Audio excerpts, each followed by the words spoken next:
What's up, everybody? Welcome back to your favorite wrestling podcast. It is the Monday Night Wav, baby. We back. Another episode of this great graps that we have for you. Another week where we talk about the week of wrestling, and actually a week of wrestling and plus Double or Nothing. But it's episode 72, people. Welcome. I go by Jay, aka the lonely one, aka Podman Page, Jacob Pod 2, Powell, Jacob Friedman, because I pod better than you and you know it. And actually, 3 times Misrespect the Jumper, because guess what? The Pacers are now in the goddamn NBA Finals since I made that comment. That's right, 3 times, all right? But, you know what time it is. I wouldn't be nothing without... Well, actually, we have a special guest, people. Mr. Private Eye, if you don't say. Private Eye Lars. Would you please come over and give us your... some info, your insight. Yeah, see? Thank you, gentlemen. The name is Jazz, Lars Jazz. Private Eye. Now, DT hired me to find the whereabouts of your friend. Now, I got some intel on him. But this is all I got. If you want any more, you're going to have to pay me double. Otherwise, you get nothing. You see what I did there? I made a funny. You got a ha-ha when I make a funny, Jay. You got a ha-ha when I make a funny. So this is what we do. This is what we're gonna do. This is what I discovered. He seems to be somewhat of a wild card. You can never really tell what he's gonna do or what he's gonna say. Some people might call that a liability. Others, a detriment. That was supposed to be a funny. You didn't ha-ha when I made a funny. You got a ha-ha when I make a funny. Work with me here. People in the North Hemisphere, they call him the King of Gorgeous. Me, personally, I don't really see it. That's not a ha-ha. Me, personally, I don't really see it. But who am I? I'm just a lonely private eye with a hemorrhoid the size of a grapefruit. I haven't had a date since the Obama administration.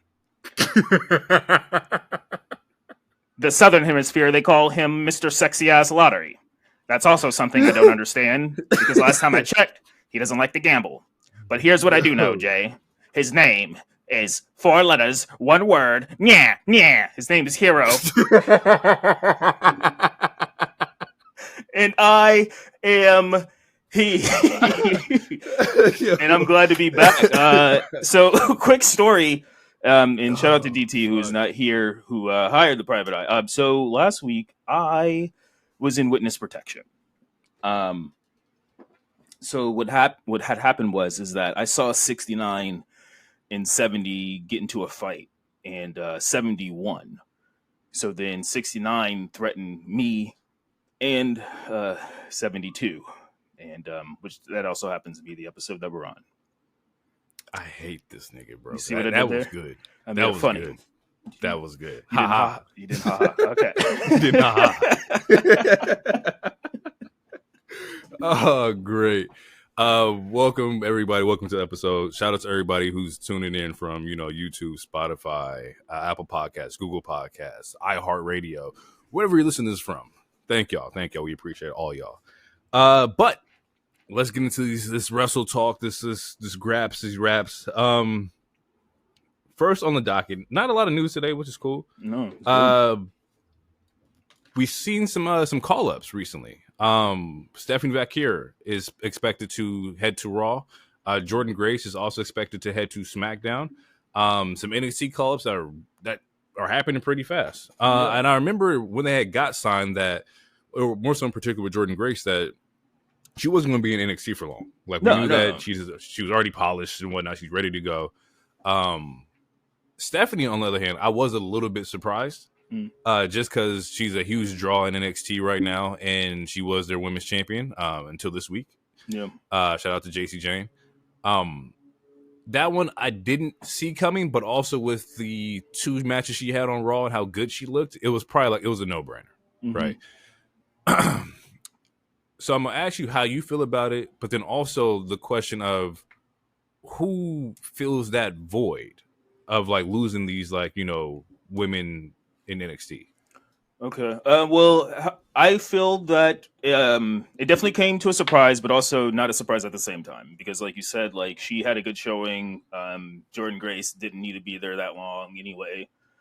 Kind of shocked that she's not going to get like a semi-small title run, but Hmm.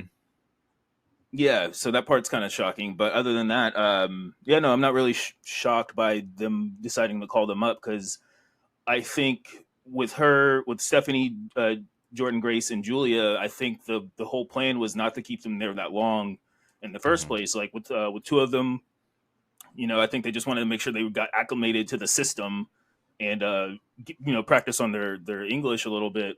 But otherwise, we knew that both Stephanie and Julia were obviously really good in the ring. And with Jordan Grace, she's already polished. She's already worked a couple like Royal Rumbles and stuff. So she's familiar with the American style system and whatnot anyway. So Right. not really surprised. Someone else who lost during that during that pay-per-view or PLE was also Ricky Starks, which there was some rumors that he True. might also be called up as well. True. And seeing I don't think Javon is going to, but he was on SmackDown, which this last episode of SmackDown, which I believe is just to help set up Worlds Collide. Also, Ethan Page was Hmm. on this week's SmackDown, but Yep. we talked about it. Ethan Page is someone who's more than likely going to come up relatively soon as well. He So looked really good. He looked like he belonged on SmackDown this week. yeah, I was like, they oh, both did. this might Honestly, be what. Yeah. like, and Javon's only Well, 21, but like, you mean as far as like the star power and the presentation? yeah, like Yeah. presentation. Like, of course, Javon's gonna be there. Like, we already know that. Like, he's a no brainer. But like, while I was looking at Ethan Page, I was like, oh, he fits. Like, he has like the arrogance. He's in the suits. He's wearing the belt properly. Like, he has like just the star power that SmackDown could definitely use. I wouldn't be surprised if Ethan Page ends up coming up too. Word. And then so the second part is who fills the void, and I think there's two answers for that. One is that there's already like we talked about it before. I think all three of us have talked about it multiple times at nauseum at this point, but NXT women's division, the women's division in particular, was stacked before those three women even showed up for the most part. Um, and when they showed up, it was still stacked. Like we still got Loa Vice, who's not fully cooking. We still got Mm-hmm. Jada Parker, So Ruka, Sol Ruka, the Kalani. They also had a good match over the weekend. yeah, I Zarya, checked who's that. mostly been doing tag stuff, but like so Mm-hmm. when she gets her like actual solo, so and that's on top of women that we haven't even seen yet. The woman who won Evolve, the Olympic, not Evolve, but LFG. I don't think she was on the show yet. And because the winners of LFG, they got NXT contracts. She's a former Olympian. There's other women just in the tuck, just in the PC that they signed from NILs or whatever that we just have not seen yet. So I think it's pretty easy to fill the void, at least in the women's division, just because of again how stacked that is. And then the other answer to that is the next topic that we would talk about. I think that person is kind of one of the reasons why they was like, all right, let's call a couple of these gals up so we can make Yeah, room for the glamours, the glamour. the glamour. Yeah, it was announced this week that Mariah May was removed from the AEW page, which means that they're typically going to like a different location or different company. Mariah May seems to be headed towards WWE, which is to no surprise. And I don't think anybody could truly be surprised if she didn't resign with AEW. And we found out that she didn't resign somewhere around the second match that she had with Toni. Yeah, I have nothing but high praise for Mariah May going to WWE because she's going to fit in perfectly, right? Like you have the look, you can talk, you have just, and I hate saying it because like I hate like that's a premier focus, but like the sex appeal that they look for and whatnot, like you have it all. And I think that the Mariah May era of NXT would be fucking crazy. I think that's something that you could really kind of ride out for a little bit. Yeah, that's someone you can make the face of your division. For sure. On top For of sure. again like Azaria, Jada Parker, and some others. Yeah, no, I don't. It similar to like how what you guys were talking about Willow. Like to me, this wasn't a shocker. Honestly, if she would have stayed, it would have been fine. I think. I mean, we know because her old tweets have been resurfacing for months or whatever. She I saw that. Yeah, it's been resurfacing for months. So it's like it's been her dream for a long time. Yeah, we know it's her dream, and it like for whatever reason that makes a lot of people upset, but it kind of is what it is. Like WWE, whether you think it's real wrestling or not, it's the dream of a lot of wrestlers. A lot of wrestlers grew up watching this shit. That's where they want to be. They want their Mania moment. They want to do all this stuff. So if that's her dream job, then that's her dream job. And it seems like she got it. She had a time in Stardom, got TV exposure on a national scale, got the attention of the opposition, and she decided to acquire her. They decided to acquire her, she decided to leave, and she was booked well. I don't like her title reign per se, but as a whole, she was a huge factor. I think I don't want to say she's going to be missed per se, but as far as like when we talk about like presentation and like who like comes off the screen, there's only a handful of women on the AEW side that like really just like how everyone's like super hyped, or everyone's still hyped on Megan Bayne, but there's only like some of like just a few women that are like really like you gravitize towards like when they're on screen. It's like I don't know, and Mariah May is one of them. But I think it's cool, and I'm very pro NXT. I'm sure there's going to be other people who are like, you don't send her to developmental after the reign she had, blah blah blah. I'm pro NXT because, like you said, she can talk. She does have the look. We know she can wrestle. To me, it's all about her character work. To me, that was her biggest flaw, because like her whole time there, she was attached to Toni. Like her first half a year, she was literally just playing Toni, and then like we get the heel turn, and then she was just like a blonde mean girl sorta, and it's like we got a bunch of blonde mean girls. Like we got Charlotte over here. Like she needs. I don't know. She just kind of needs to work on a character, finding who she is. I feel like, because I don't know how much of that was I don't know how much of herself was really in that heel character during her title reign or whatnot, but we don't need another blonde mean girl, because like they can hit Tiffany Stratton anytime they want. We got Charlotte, whatever. So that can be quite the transition, because now that you mention it, it's like, you're coming from like Stardom into AEW, going to WWE, and because Stardom, New Japan, AEW don't really care for character too much, you never really had to think about having a character, right? You never really had to think about having like a gimmick or something to like sell every week. It would help, hashtag, Toni Storm, the CEO has like a gimmick that she's playing or whatnot of whoever, but like just having like that kind of character is going to be a challenge, because some people don't have the imagination for it, like some people don't have like the brain power to create like, this is who I want to be. Not everybody's Bray Wyatt, you know what I'm saying? Like not everybody's going to sit there and create like something out of this world. And to be honest, in WWE, you don't really need to have 100% Bray Wyatt, but you do need a little bit of it. You need something to carry yourself over. Yeah, and a huge part of that is just finding attributes about your own self that you could add to your character. I feel like correct. Like when Roman became the tribal chief, that was one of the things. Was like, besides him, like, yeah, he's typically shy or maybe like a little introverted, but he's like the way he's presenting the character, the way he's talking, and all the stuff, like that's kind of like really him.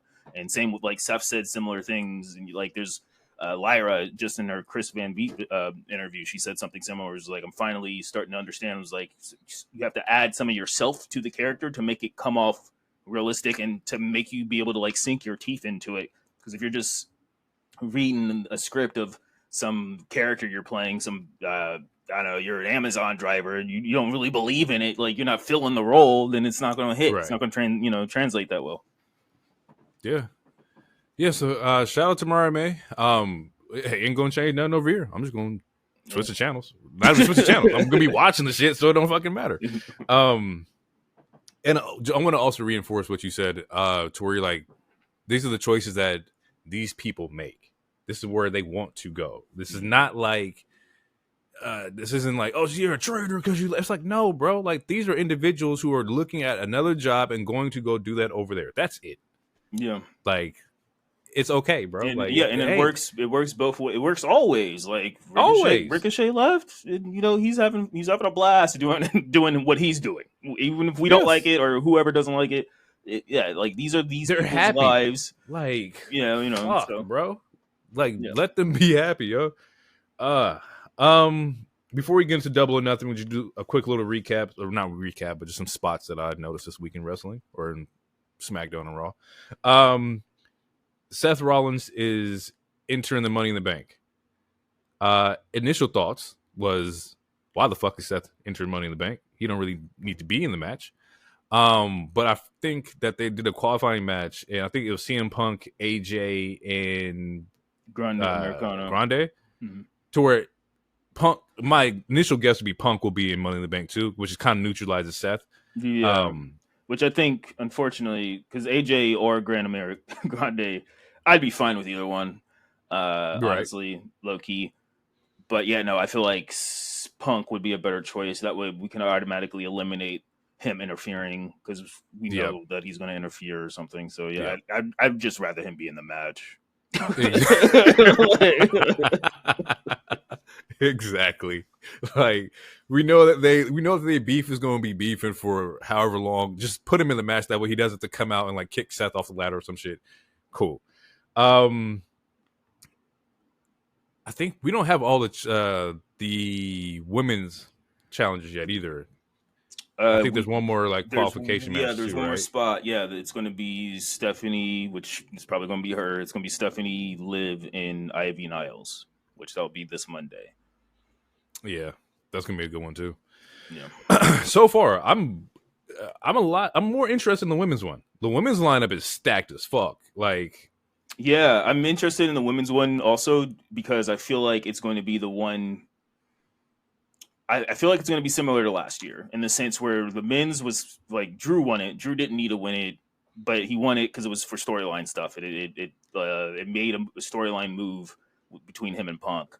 The women won. They crowned Tiffany Stratton, who they thought was the next one up and who's currently still the women's champion. I think that I wouldn't be surprised if they do something similar this year as well.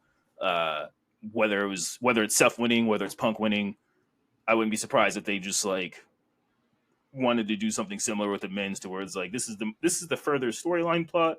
This other one is the crown, the next the next wave, of people. That being said, I think I'm still leaning towards LA Knight, but I feel like it's going to be Punk or Seth, just to kind of like tamper down something like that. I don't know. Because is that Punk's way to get to Cena? So O'Shea Jackson, he posted his fantasy booking or whatever you want to call it, and he has Punk winning, and the way that he spun it, it was actually pretty. I wouldn't be mad at it if it played out the way that he predicted it might play out. And yeah, with his is Punk winning. Obviously, I'm a Seth stan. I would be happy with Seth winning, obviously. But if they're going to crown someone new, I think LA Knight is the person that makes the most sense, because it's not going to be Penta, and it's not going to be Solo. And I mean, Andrade would be fired. That would be super left field, like, because no one thought Andrade would win this triple threat that happened. Most people were picking either Fatu or Melo. But yeah, Andrade would be crazy. I just don't see. It's one of those things where it's because it's like right now we know. I mean, right now we have Jay and we have Cena, and Cena's probably not going to lose this title until when it's time to retire. So then there's Jay. I don't like LA Knight's a face right now. I don't imagine him cashing in on Jay. I'm going to eliminate Penta, and I'm going to eliminate Andrade as well because of that. So then, yeah, you got Solo, who obviously they're setting stuff up between him and Fatu. Correct. So then there's just Seth and Punk. And with those two, they don't have to cash in immediately. You have the whole fear of lingering on. Or with Punk, he cashes in because he doesn't want to cash in on Jay. He wants Cena, so that sets up that match. Or you have Seth win and he's just playing mind games for a year or whatever.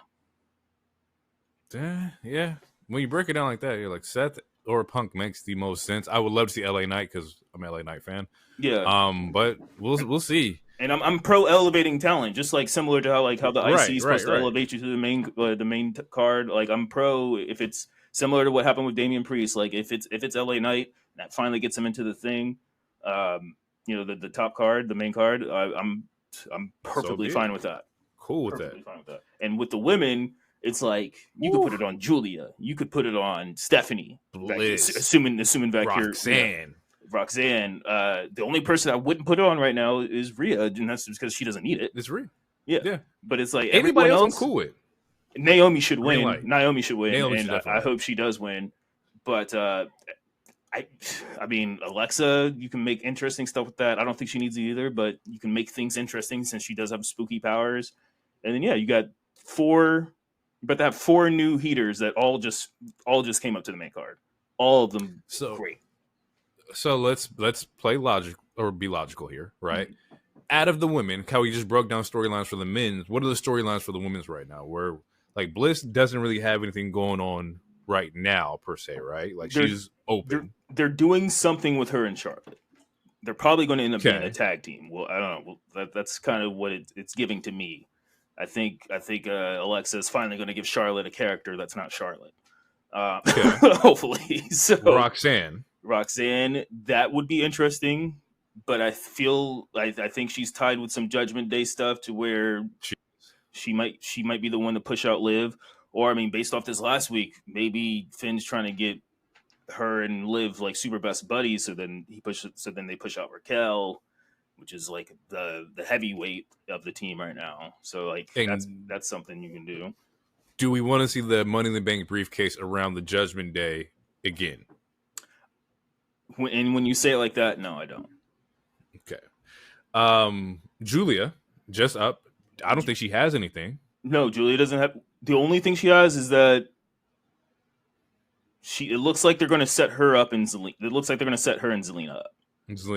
And so she might be. She's probably going to go after the U.S. title because they were talking shit on Twitter and that's true. I think they talked shit on SmackDown too or something, but it's being set up to where it looks like it's going to be those two. So then there's Stephanie, who has literally nothing right now. Nothing. Besides the fact that she fought Io, who is current champion. And I would love to run that bitch back. Oh, run that back. I need a best of 7. I need a best of 7. And then there's Rhea and Naomi. And then we know Naomi was just doing promos with Jade and Bianca, and that story hasn't really got fleshed out yet. And then Rhea is wide open, too. So hypothetically... Yeah, I'd use different phrasing. But yes. Yeah, my bad. My fault. As far as like no storylines are revolving around Rhea besides her trying to get back to being women's champion because she was eyeballing Io's title. Mm-hmm. So yeah, it's Rhea or Stephanie are like the most logical without convoluting any storylines right now. Yeah. I saw a pitch with Naomi winning and then having the then setting up I saw a pitch of having Naomi win, having her cash in before Evolution, and it sets up like a triple threat between the big three, which when we were talking about like, oh, what could possibly main event a big 3 triple threat, I could see that main eventing. Banger. Especially if the title's on the line. Or even if the title's not on the line, the story implication, but we don't know if that's only like in what 2 weeks or something or 3 weeks, or is that July? Am I tripping? Is Evolution in July? Evolution? Yeah, Evolution in July. Okay, yeah. So same day as all. Maybe Bianca's finger will be healed by then. Who knows? But I saw as of right now, I'm leaning for Naomi and Seth / LA Knight. Okay. Yeah, I like that too. Those are solid options. Speaking of Naomi and Bianca, this SmackDown promo was really, really good. And Naomi's playing the trope of like I miss you. We were friends. I wasn't looking for you. I went to your mom's house and you wasn't there, so I just let myself in. I'm like, who the fuck? And you had your pictures on the coffee table. I was looking through them. It's like, hey, get up out my mom's house. And then she had the bar of, it'd be a shame if you ended up in a wheelchair just like your mom. I was like, yeah, that was a bar too. And before that, she was in her acting bag, man. Naomi was like, I mean, honestly, so was Bianca. Like they are they are really good at what they do.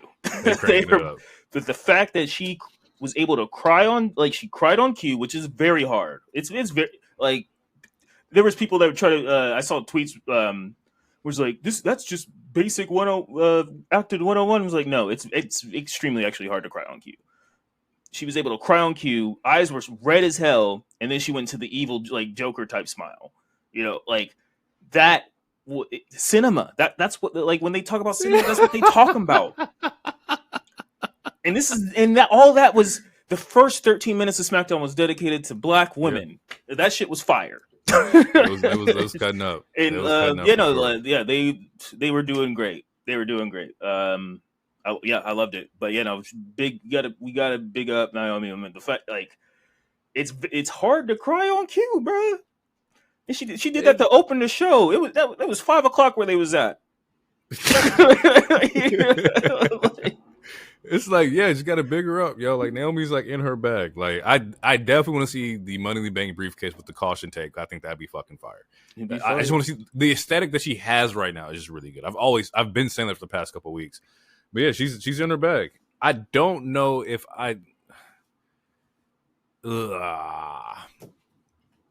no, I'm just holding. I'm gonna let it play out before I like say what I want to say. Just let it play out. Shout out to Javon Evans. Also had a match on SmackDown this week. Killed it. Super exciting to watch. Just a freak of nature kind of talent. Yeah. Like, just absolutely out of this world. My only knock that I would say is like, yo, just slow the fuck down, right? Yeah. Because at, like, 19, 20, 21, you're like, I'm just gonna keep doing it. And fair, because it looks fly, it's fancy as shit. But bro, we want this to be a long career, my G. Like, young OG. I mean, I need you to settle down a little bit. And also shout out to Ray Phoenix, who back-to-back weeks had really good showcasings and tag matches. Like last week, like, people was like, damn, Ray. People who didn't know Ray Phoenix was back, I was like, yeah, there we go. There we go. Like, their minds were blowing. I was like, and it was like, man, the first 3 years AEW / his Lucha Underground, like, if you just watch any of that, you knew. Like, you knew. But like, it was frustrate the fuck out of me. Not you knew, personally, but like, these niggas frustrate. Because right now, WWE's holding, like in DBZ, they're holding 2 Potara in-rings. One in the left hand on Raw, the other one on SmackDown. Once these motherfuckers come together, you got to go Gita. It's about to be the craziest fucking shit ever. Like, and they got the rings, and they still holding back. It's like the scene, bro, right, like in the tournament where they had to, like, try to punch the damn thing as lightly as possible, and then Fujita just, like, fucking knuckles it and, like, breaks the fucking building. Yeah, bro. But, like, they're like, yeah, honestly, Ray the last 2 weeks got off more crazy ass offense than Penta has since he's been here. Yes, Penta has not done that much. Like, besides the Fatal 4-Way or whatever. Like, he has not done, like, his low, like, his, like, high crazy ass offense to where it's like, oh, that's why we say that's why we do that that emote, But like, I want to see some social media views go up. Put them boys together. Watch this shit. Oh man, watch. I need it's about to go fucking crazy. Oh, man, I need them in the Usos, man, expeditiously 20 minutes. You said it last week. It was them and New Day. It was Lucha and New Day. Yeah, Lucha Fraxium. Yeah, I need that. Lucha Motor City. Like, there's so many, like, solid tag teams that you could do with them. Yeah. And I just hope that, like, it's not an instance of, like, we're gonna wait to put them together. No, like, while the tag team roster is constructed like this, you gotta take advantage of that, bro. Like, the tag team division on SmackDown is fucking insane right now. Like, you gotta capitalize. But it's hard because Penta, I don't know. Take a shot if you heard me say this before, but he's so fucking cool, man. It's kind of hard to just pair that momentum up with somebody else right now. Even though Phoenix is fire too, but it's like Penta is really They ain't hit y'all with the Lucha Bros matching outfits and shit yet. You haven't like seen nothing on the WWE side like that yet. Like, when they come out and they gear is fucking on 10. Like, come on, bro. Like, I can't wait. That just makes me excited, bro. Because like the motherfuckers is fire. Cody cuts a promo this week. He returns, of course, from Saturday Night Main Event to this week's on SmackDown. It sets up like a kind of interesting promo where he's like, he went home, he drowned himself in the Tennessee cough syrup, had a doubtful moment, then he reached out to a friend and asked if he's like a good champion or not. He says the answer wasn't simple yes or no, nothing like that, and that he was a good champion. He says he felt good and that he was hopeful. He was a hopeful moment, and he started to think about his whole career, about AJ Styles faking retirement, his friends sucker punch him in the middle of his bus while his family's on the bus. His boss pushed him to the limit. The final boss asking for his soul. In the entire world, trying to figure out what that means. And the scary part was that, he was 100% serious about, wanting his soul and whatnot. And I'm just sitting here thinking, like, do we need to bring up anything The Rock has done, anything Rock related? Like, no. I get it. It did happen, Cody, and you have every right to bring it up, but I don't want to hear anything tied to The Rock for at least a year, 2 years, maybe. Yeah. Besides the box office views for his next couple movies, I don't really want to hear much. I don't want to hear nothing. Yeah, I feel like he brought that back just to keep the thread alive as much as possible, because you never know when Dwayne is going to show back up. Like if this UFC movie fails or this MMA movie fails, and then the Scorsese one, Scorsese should do good.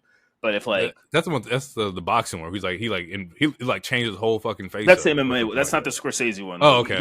He's in a Scorsese movie. That's one of the reasons why he was in Hawaii during Mania, and people thought it was fake because it takes place. The movie's supposed to take place in Hawaii or whatever, and it's Martin Scorsese, so it should do well, regardless. And then he has the live action Moana. Two of those are not going to do. One of them is going to suck. One of them is going to be okay, and then one of them is going to do blockbusters. So we'll see what his mood is like. So I feel like Cody brought that up, just be like the thread, just to keep the story, to try to make it make sense as much as possible, because obviously we were going through months of a lot of it not making any sense at all. Yeah. I didn't need to know that my white meat baby face was robo tripping. Like, what do you mean taking cough syrup? You've been listening to Wayne? Like, I don't know what is that drink in my cup. But it's good to have him back. I mean, crowds fucking with him. I mean, you guys heard the pop for SmackDown. You heard the pop for Saturday Night Main Event. It's good to have him back. The tag matches, whatever, to me, I see people tripping on the tag match, and it's like, I feel like it's a cheap way so that you have two champions in the same match. So therefore, maybe there wouldn't be a cash in.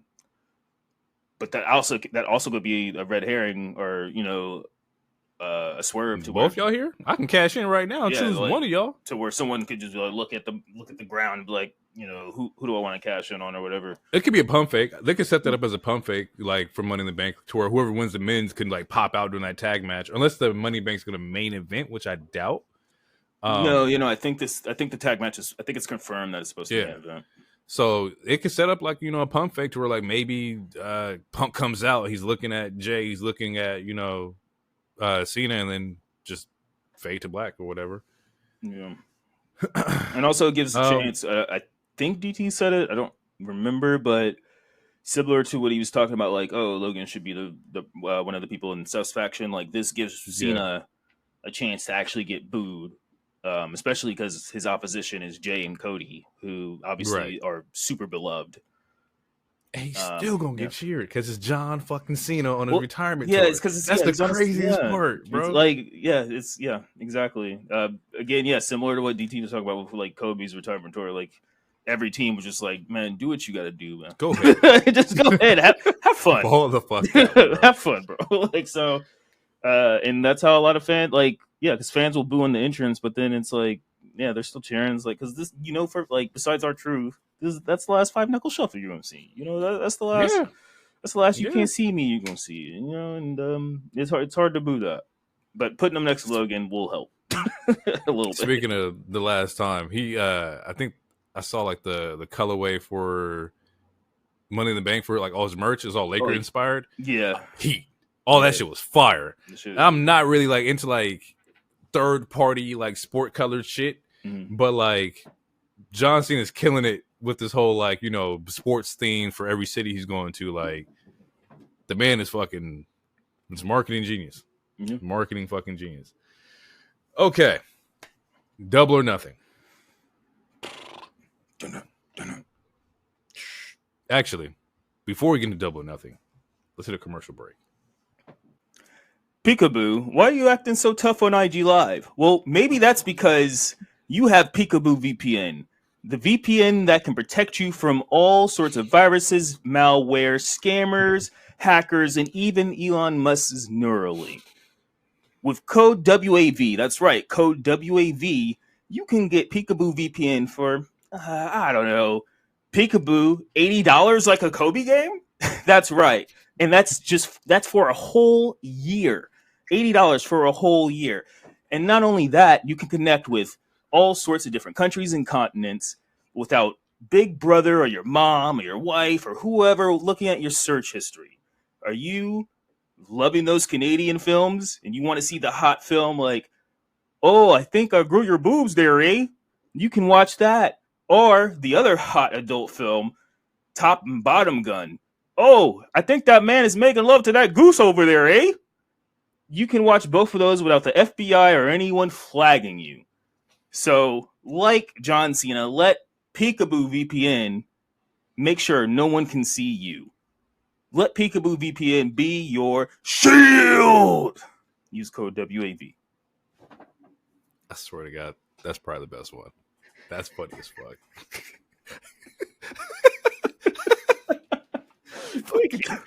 Peekaboo.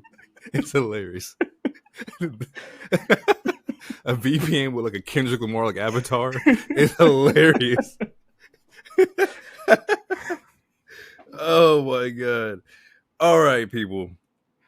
Double or Nothing happened this past Sunday, and you know how we record. We record on Saturday, so we're on time, but we're kind of a little bit late, but we're here nevertheless. Off rip, I thought the show was great. Okay.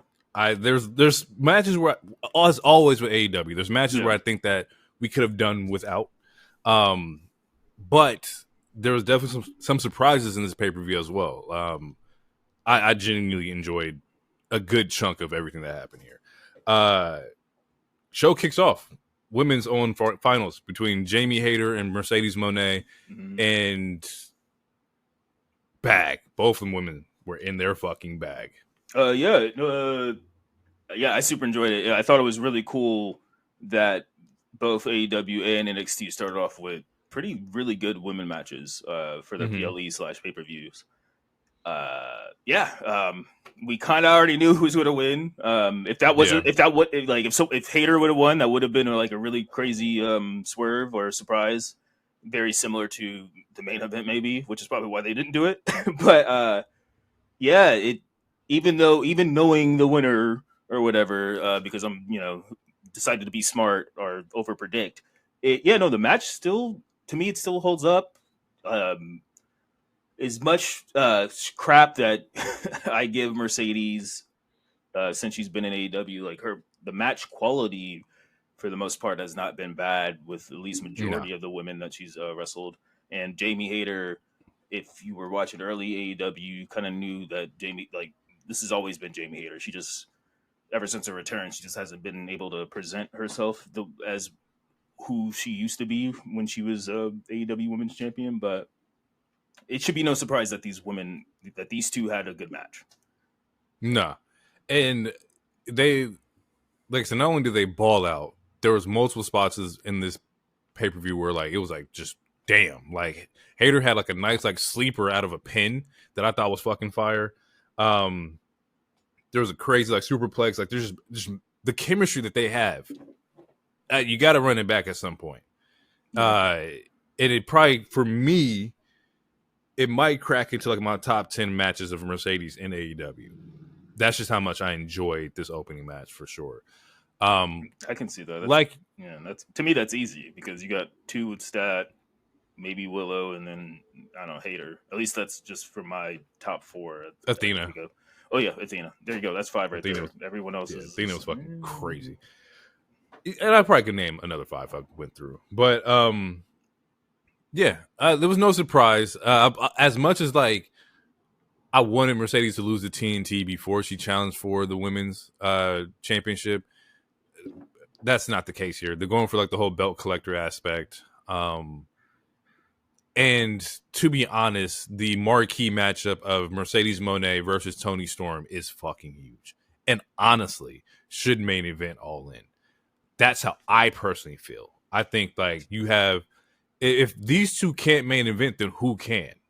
Right? Like what combination of 2 women could main event for AEW besides these 2? Toni's been the hottest she's ever been. Mercedes is your biggest draw that you're using around the world. Like, it just makes the most sense. Yeah, I mean, I would say like if other women got the same amount of attention, because we talked about this before, like they have heaters on their roster, like Athena, someone who we never see except for the one time like once a year. Like Statlander is a damn beast. Like they have like they have people that can like really go. It's just like you got to kind of give them the same amount of attention. And then the answer to that question would be different because honestly, Stat and Mercedes, their first match could have main evented something. I don't know. Anyway, to go back to what you were saying, these are the 2 biggest women in this company. It's kind of a no-brainer to do it. The only downside to it is that it doesn't, like, if Mercedes wins, she's beaten everybody, she has all the belts. And no one's, like, been set up to beat her. If Toni wins, she's beaten everybody, but she's already still champion. You can't really elevate her more than that. Like, she's like make Darby an example. Like, if you're already at the top of Everest, you can't go any higher unless you die. Mm-hmm. So, like, right. It's just one of those moments to where you kind of booked yourself into a corner. Like, I mean, granted, it's still one of the biggest. To me, it's very similar to when we had Brock and Roman unify the titles. It's like, yes, it's it's the big money match. Like, but this. In the end, I mean, it did more for Roman than it would have done for Brock if Brock would have won. But the flip side to that is then we had like a year or 2 years of 2 titles being Roman Reigns. Yeah, of just like the main title being taken away. So to me, it's kind of similar in that aspect to where I think it doesn't necessarily elevate either woman who wins this. But yeah, it's and I'm going to say it's more than likely going to be Mercedes. It kind of makes the most sense. She's going to have all the belts. It's just it's just where we go from here, and that's not our job to figure out. Hopefully, TK has a plan. No. Hopefully, he has a plan because there's no one that's being set up right now. You can say Thekla, or I think I don't know how to pronounce her name, but that's not. Yeah, she was just in the program with Hayter this week, but to go back, I do like what you said there. It's like we haven't seen this since like Brock Roman, right? And I love that comparison because you're right. As far as like for the women, we haven't seen anything this close to where it's like both of y'all don't need it, but y'all both at the peak of y'all games, right? Like this is like actually cannot say Brock wasn't at his peak, but I digress. You guys are at the peak of like your game, and it's like, well, we're just gonna see whatever happens, and then figure it out on the other end. But I definitely like that comparison a lot because these women are like the biggest or the 2 biggest women in their field in AEW, and some may say in the world, but that's just you could. I mean, as far as national TV exposure, yeah. I mean, I would. We're not going to make a list, but yes, I would say they're very easily in the top in the world, as at least far as like exposure and like Toni. Everyone loves Toni. She has one of the better characters, if not the greatest, like homemade character in AEW. And then Mercedes. Mercedes is Mercedes, who, as of right now, she's claiming to be the Beyonce of wrestling. So yeah, which I do not I like don't like it. I don't know if that's supposed to be like a heel thing where like you just say it or she actually believes it, but I don't like it. But I don't. From the little I know of her actual real personality, I believe she believes it. I believe she believes it. Which is, you know what? Which is fine. You gotta sometimes. I ain't gotta love it, but if you love it, go for it. I'm not going to yuck anybody's yum. It was just like, oh, you keep saying it. Are you trying to make this a thing? I think no. She's trying to make it a thing. And somebody's gonna come up with a sign that says the Beyonce of wrestling is gonna have a picture of Beyonce and Mercedes. It's gonna be a thing. It's just I was like, she's said this twice now, and I'm like, she's trying to make this catch. Yeah, no, she's trying to get it on a shirt and shit. I was gonna say I underestimated like Toni's like pop, like her fandom. Like I knew Toni was over, but like when she interrupted this week on Dynamite, and everybody just fucking erupted, and also a great fucking promo if you didn't hear it. I just didn't. I thought the CL crowd was going to drown that out, and that did not happen at El Paso this week. Like Toni she's showing you. I think one of the craziest bars was that you came in, you collected all the belts, but you know, I just care about one. I didn't care about the 4 that you got. You got to come get this big one over here. And Toni's right. You got to come knock her off her step. And as of right now, the only person that did it is not in the company anymore. So, and Jamie, but that's pretty much it. Overall though, Hayter versus Moné, fire fucking match, great fucking opener, insane opener, definitely worth a rewatch if you haven't, or watch if you haven't. FTR versus Danny and Nigel. This was one of the ones I was not looking forward to just because I have no like personal investment in it. But it still wasn't a bad match, and I like that I watched this match because, hey, I kind of had to, but also like it was more of there's more heel tactics, more dramatics that FTR was trying to pull with as far as like talking to Toni and like just playing bad guy heel roles, like getting in the face of Danny and just shit like that. Like they're trying to be assholes, and I like that perspective of FTR where they're trying to be bullies through like vocals and not bullied through like the wrestling aspect, even though they still won this goddamn match. And also they kind of took Nigel out the match for like 15 fucking minutes. He took a shatter machine on the outside and it was just like a 2-for-1 from there. Mm-hmm. But overall, not too bad. I am kind of questioning where they're going with Danny Garcia. I feel like ever since he signed, he had the MJF match. I'm not too sure about his trajectory. And it has nothing to do with Danny himself, but more so with how you push and build Danny. I think it's a mixing pot of it because you think so? Yeah, because it's. I mean, obviously, yes, it is booking. Like you need to be presented and you know all this other stuff. But when you get mic time, when you get screen time, it's also a title. And a title run. It's also up to you to like. You have to also get yourself over. Like you have to be captive. Like when he's on the mic, I don't believe a single thing he says. It's the tone of how he says things is he's I feel no, that's gonna come off rude. It's just not believable, and a part of that is him. And it's like he doesn't look bad. Like he has a good physique.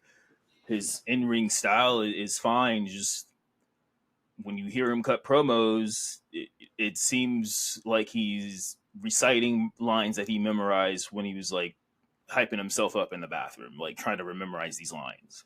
Mm-hmm. And it just doesn't come off believable. And I think some of the fans kind of see that. And then a part of it is also on the other end to where it's like he got I'm gonna call it the here nigga damn. Like he re-signed because there's rumors of him going to NXT. He lost the MJF feud, but he got the upper hand after the feud, after the bell rung, and then he got a title run. And then that title run was mostly on Collision, which there's at least 300,000 of their fans that don't watch Collision consistently.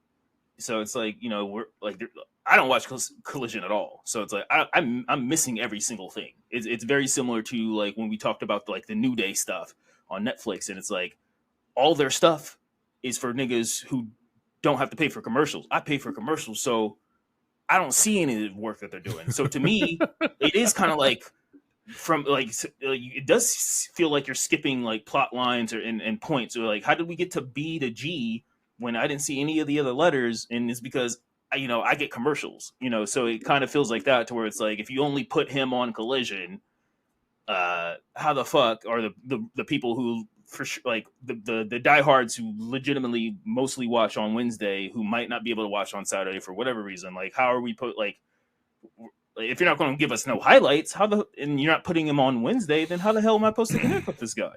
Because I don't watch Saturdays. So and it's like, and then he's at a pay-per-view.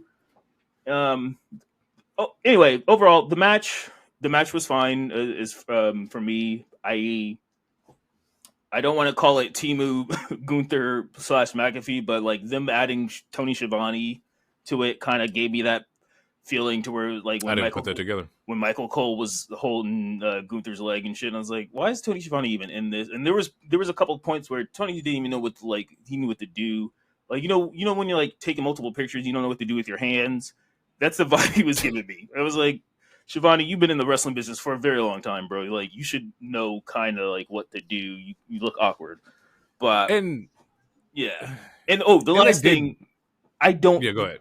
Is when you brought up Garcia's like trajectory or whatever.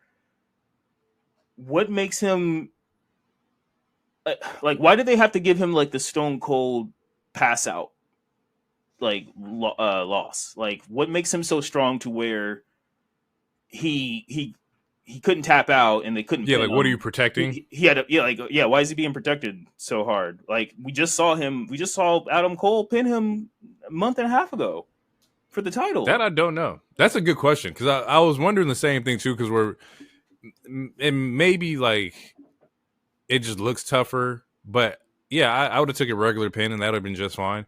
I don't know why he's being protected that hard. Yeah, no, it looks tougher. And maybe it's for the same reason. Maybe it's like him, being pinned twice in back to back or whatever. Maybe looks a little funny, or maybe looks like he has no momentum. Which is what you already have to be careful with, Danny, because like once he starts taking these losses, people are really going to be like, "Oof, like, well, what are we doing here?" So maybe the pass out makes it look it salvages a little bit of it to where like you don't look like you're just eating L's or eating pins. But yeah, I don't know why either. I was like, he's not Samoa Joe. He's not, no, it's Will just Hobbs. it's just nothing like that. Oh yeah, it came out of left field for me. It was like, so we making him like he's losing, but we're making him try to look cool, like because he didn't give up. He just passed out.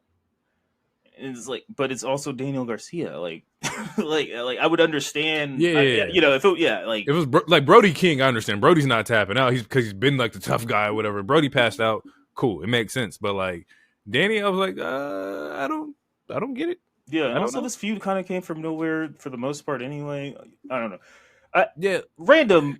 Okay, kayfabe wise, this is a kayfabe question. If you are FTR,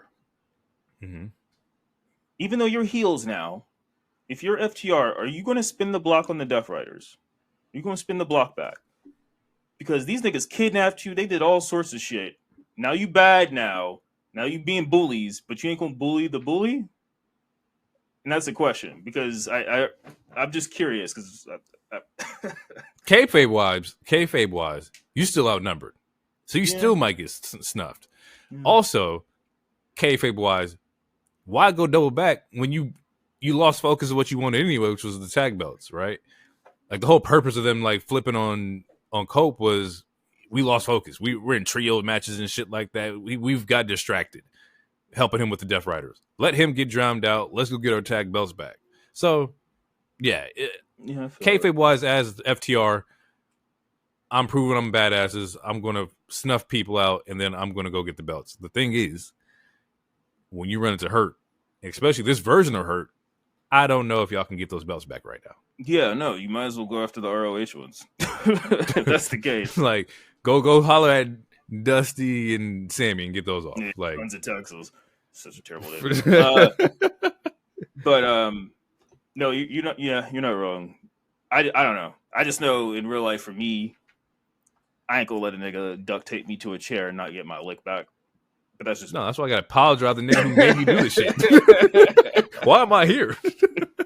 Yeah, you're the reason I got kidnapped. You're the reason. Ricochet, Mark Briscoe stretcher match, which should have just been called the ambulance match. But I had fun watching it. It was fun. It was something. I'm not gonna say it was bad or anything, but it was definitely something. But you're not wrong. Yeah, it should have just been an ambulance match. It's also one of those matches very similar to what I just said. Is like, how did we get here? Because like to start off with him beating up a handy capable man, and then all of a sudden next week, because that's where Mark came from, because he was helping him out and whatnot. Right, but it's like, how did that go to a stretcher?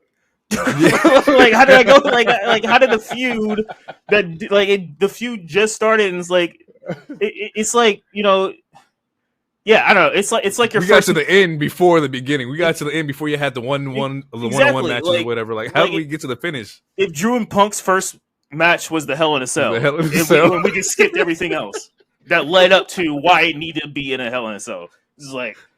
Yeah, like he has a fight with Zach Gowen. Next thing you know, on Collision, we're having a stretcher match for Double or Nothing. Like, what? How did we get? Again, it's like if we're you skipping had letters. Like, how do you get to A to G? Right. Like, but if you had two matches where like they both ended in draw or whatever, you're like, okay, well now I got to beat you down in the ambulance or a stretcher. Like that makes sense because our first two matches, neither one of us lost. Right. So they were in matches because I think it was Dynasty that was the Fatal 4-Way or whatever. Or because it was him, Briscoe, and Karate Kid.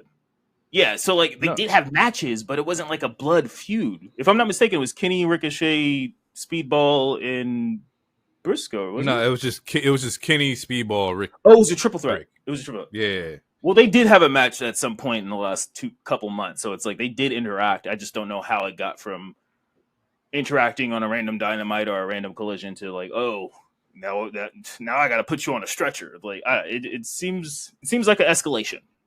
But the match overall as a whole, the match was it was what it was supposed to be. I feel like we got some high spots. They mostly fought outside the ring. I think they were legitimately in the ring for fucking like maybe 2 minutes, like dead ass. It was a 14-minute match, and they were only in the ring for like 2 of it. I will say, and I wish DT was here because I wanted to say you're part of the problem, but that spot with the Windex, I hate you it. Didn't like it? I loved it. I audibly groaned. I could hear my eyes roll when I was like, oh god. Like, and then because I sky tweeted about it, and then DT was like, "Oh man, I loved it." And I was like, "You're part of the problem, bro. Like you have The Last of Us on every single console. It's the same game." And I'm part of the problem too. I've done it. I bought I have 3 different versions of GTA 5. For what? It's the same fucking game. I'm part of the problem, but at some point we gotta stop. These bald spots. Look, bro. Again, I don't. This is not even kayfabe. I'm not letting a grown man spray any type of cleaner of any kind. No lemon pledge. No, nothing. But other than that, no, good shit. We get some scissor stabbings. We get a lot of 2 blood. scissors. Yeah, 2 scissors. Let's pause real quick. Briscoe gets popped with the chair, and then my next note was, "Oh, he's leaking. He's really leaking. Shit, he came out of that stretcher red as fuck. Like just." It was like a little concerning with the amount of blood that he was running It through. looked like he needed compare the blood that he had to the blood that Moxley wanted to give Will Hobbs. Like you would have thought, because Moxley stabs Will Hobbs like 40 times with a fork. We'll get to it. He stabs him a lot, and you get like you get like barely a nosebleed of blood. But Fucking Mark Briscoe, he was the definition of a crimson mask. Like he looked like yeah, like he was in the Passion of the was Christ or some shit. Like, for sure, like it was a Hellraiser for sure. movie. It just He was definitely leaking. He gets stabbed with the scissors. Ricochet has 2 sets of scissors in this match. The first one Mark catches. The second one Rick pulls from under the ring apron. And I was like, what kind of villain? What kind of nigga got 2 sets of scissors just stashed miraculously around the ring? okay. Like, I have another kayfabe question real quick. Mm-hmm. Okay, so you know how like we talk about like power rankings with weapons and in certain spots or whatever. Is the gold scissors stronger than the silver scissors? Absolutely. Okay, I just want to make sure. All right, I just want to make sure Absolutely. we all. All right, as long as we don't. I feel like it has to have a power buff. Like it has to have like 10 plus bleed damage or something. For sure. You know? For sure. Got a poison tip on it. Yeah. It's definitely a power buff with the gold ones. Overall, I did love this match. My initial thoughts was I thought the wrong person won. After sitting with it, it makes sense. Ricochet won, but I feel like Briscoe needs one of these strong pay-per-view wins pretty soon. He's been taking a lot of he's been elevating a lot of people.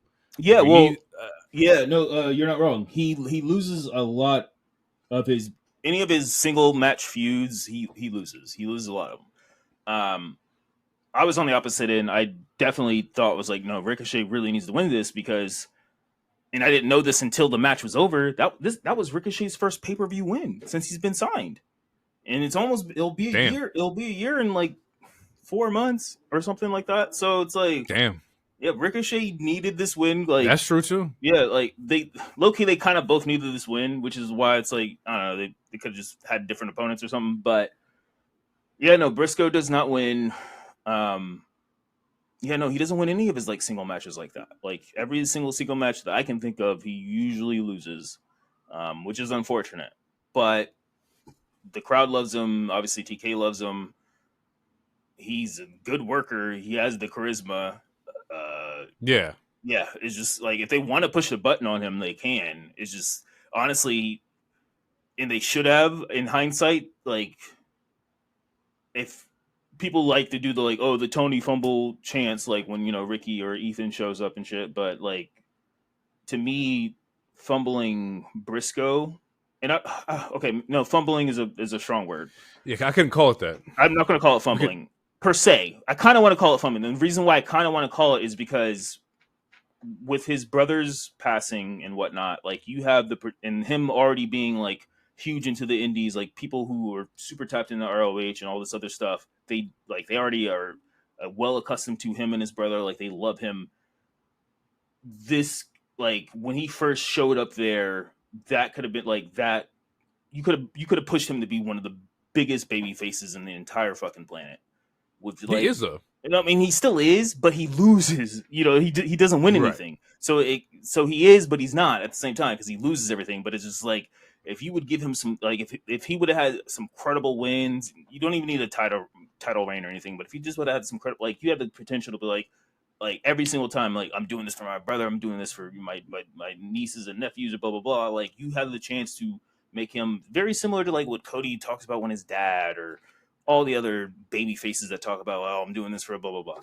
But anyway, we like Briscoe, we like Ricochet. The match was good. I'm glad you did see why Ricochet should have won. Because, yeah, I mean, but at the end of the day, they kind of both needed it. And last thing. It's funny that Briscoe has been slightly growing out his hair so that he's not as bald. Yeah, I did notice that. I do got a question. And it's crazy because, like, thinking about the history of Briscoe, of course, everything that you know about Mark Briscoe, you correlate with the Briscoes, which are one of the greatest tag teams. Do you think that there could be I don't know how to say this, but like legacy guilt, right? To where if you did give Briscoe like this run, this push, and he becomes a great singles talent and he wins these championships, like does he want that to overshadow his legacy that he had with his brother? Because that's very important to him. And I would love to ask him this question myself. but just like, are we tampering it down on purpose because I don't want anything I do individually to overshadow everything I did with him? I think that's one of those. I mean, obviously, I can't answer for him. I think that's one of those questions that is kind of subjective to where it kind of depends on who you're. To me, it's kind of like to me, I would say it's subjective, like an art question. I feel like it kind of depends because it's like, again, like for the people that have been super tapped in with the Briscoes, like as a tag team, like their whole catalog and whatnot, like you're not going to ever take that away theoretically. So even if he did, like, let's just say win the AEW championship next year in a really cool ass, like Cody finishes his story, I don't think that's going to take away from anything that the Briscoes did as a duo. If people wanted to argue that, that's up to them to argue. But as far as him as the human being and the man, I would have to imagine that it would never necessarily do that. Mm-hmm. And winning a singles title for you, like your brother, like you could have the, like, again, like, and I don't want to use like real life stuff to like promote and like do all this crazy shit, but like, again, like we were talking about it earlier, like real life and like putting your real lifeness into your character is kind of what makes people even attract to you more and like connect even more. So it's like him, again, very similar to like Cody finishing his story, like the title his dad never won, like winning a singles title and like dedicating it to your brother, and then having like a moment to where, like his girls or his nieces or whatever are in the ring, and he's like, "This is for you," similar to like, like what they did with Brody Lee's son, or just there's so many cool heart touching moments that they could tap into, but to answer the question, like no, like if. I don't think anything would I don't think Jay's world title run means more to him than probably like his main event at Mania. Maybe it does, maybe it doesn't. I don't know. You would have to ask him for that. But like, I think it's all subjective, and I think it really just depends on the human being and what people like us who just watch wrestling and talk about it on pods, what we say or project or suspect doesn't matter as much as what the human being would think. But I would have to say no, absolutely not. Like, but yeah, I don't know. Actually, maybe that is a reason why he doesn't want to, like, because honestly, I would have put the TNT title on him fucking like 2 years ago. I was just checking, like I was looking like his title history. I was like, did he ever have TNT? And I'm looking like he hasn't had anything in AEW. No, like it's literally like just him in like either he's in a random tag match helping out other baby faces, or he's like in a singles match that he eventually, or singles feud that he eventually loses for whatever reason. But no, yeah, for the longest time he was in the conglomerate, which was like 5 people. That's right. He was ROH World Champion. That's what I've seen him with. But he wasn't like on AEW. Yeah, he was on AEW with the ROH Championship, but he wasn't an AEW like champion. And I don't want to say that doesn't count, but it kind of, to me, it like it just doesn't. To me, it doesn't count. But like, I do remember that. Okay. Cool. We hurt people. Hurt Business. Hurt people. Versus Dustin and Sammy, and this was I quite enjoyed this match. I was very much so entertained in the wrestling aspect and in the sports entertainment aspect. Of course, we're not looking at this feud as anything. And actually, to be honest, to be kind of critical, we need to figure out who we're throwing in front of the Hurt Syndicate, because the tag teams they've been eating alive. There's no reason for you to connect to the people challenging them. They've just been throwing out random like tag teams every pay-per-view. And the tag teams that they beat, they disappear. We have not seen the Guns since they lost. To my knowledge, ain't seen Private Party. Have not seen Private Party. Obviously, the Bucks are heels, so they're not going to do shit. The FTR are heels, so they're not doing it. Killed Outrunners. Outrunners was everywhere prior to like Hurt. I don't even remember the last time I saw them. I'm being I'm not even being facetious. Like, I dead ass do not remember the last time I seen the Outrunners. Because why haven't they fought FTR? You would think the Outrunners and FTR would have already had a feud after what they did. And that could be something that happened on Collision. I've watched Collision like 2 weeks. That's on me. Yeah, we need the credible babyface tag teams for them. I mean, we need credible tag teams right now because we got everyone is either disappearing or they're Collision or their mainstays or their heels, which technically Hurt Business or tweeners. So it's like they're I mean, they get cheers, like they're damn near faces. So you could just, but yeah, no, the tag team division is lacking. Like very much so. We talk about like Raw's tag team, like this tag team division is just as bad. Yeah, and it doesn't have to be, but it is. But anywho, getting back to the focus of the match was dope. Dustin had a great showing. Sammy was just there to take suplexes. Like, hey, we need somebody to like eat these Germans and power slams and shit like that. Mm-hmm. I like how they played into the fake drama of, Bobby being mad at MJF for trying to use the ring and whatnot, which then turned into Bobby being okay with him using the ring and then spearing fucking. I believe that part actually super confused me. Really? Because yeah, so for most of it, because I was watching, being transparent, I was watching the playoffs as well. So I was at a bar, I was watching the playoffs, I was watching AEW, and I looked down for a hot second. I look down, and Bobby's mad at MJF. I look up real quick, and I look back, and he's like, smile at him, like, oh, it's all good. I'm like, what the fuck did I miss? And I'm not going to rewind it, because it ain't that serious, but I don't know, it kind of confused me a little bit to where it's like, oh, like, because the week prior, he read the contract. You know who MJF is. Like, I feel like there was a reason you kept giving him a thumbs down, right? So it's like, why the hell? You knew what you're buying. Yeah, like, and also, you started off as heels. You're still kind of technically heels, so it's like, heels cheat for each other. What are you mad about? Like, it to me, it was a disconnect. That part was a disconnect, but overall, it doesn't hinder the match or anything. But to me, that part... No. When like he's upset and then instantly happy, like literally like 30 seconds later, that part was a disconnect to me. Well, because how I broke it down was that I was like, why is Bobby being mad that MJF is he mad that MJF's interfering in the match or MJF is using a weapon for the match? Because if it's the weapon aspect, I seen Bobby then beat people's asses in the back. They were throwing people into like garage doors and shit like that. Is the Hurt Syndicate over using weapons? I don't think so.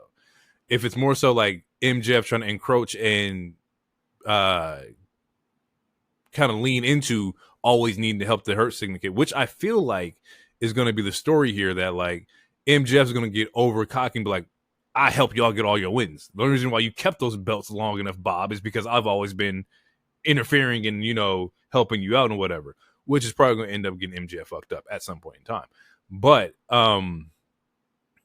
I didn't understand it either, and then I sat there and like maybe that was the play all along, was to make the audience or the crowd feel like, oh, he can't trust MJF, and now he actually trusts MJF, and like we're fine here.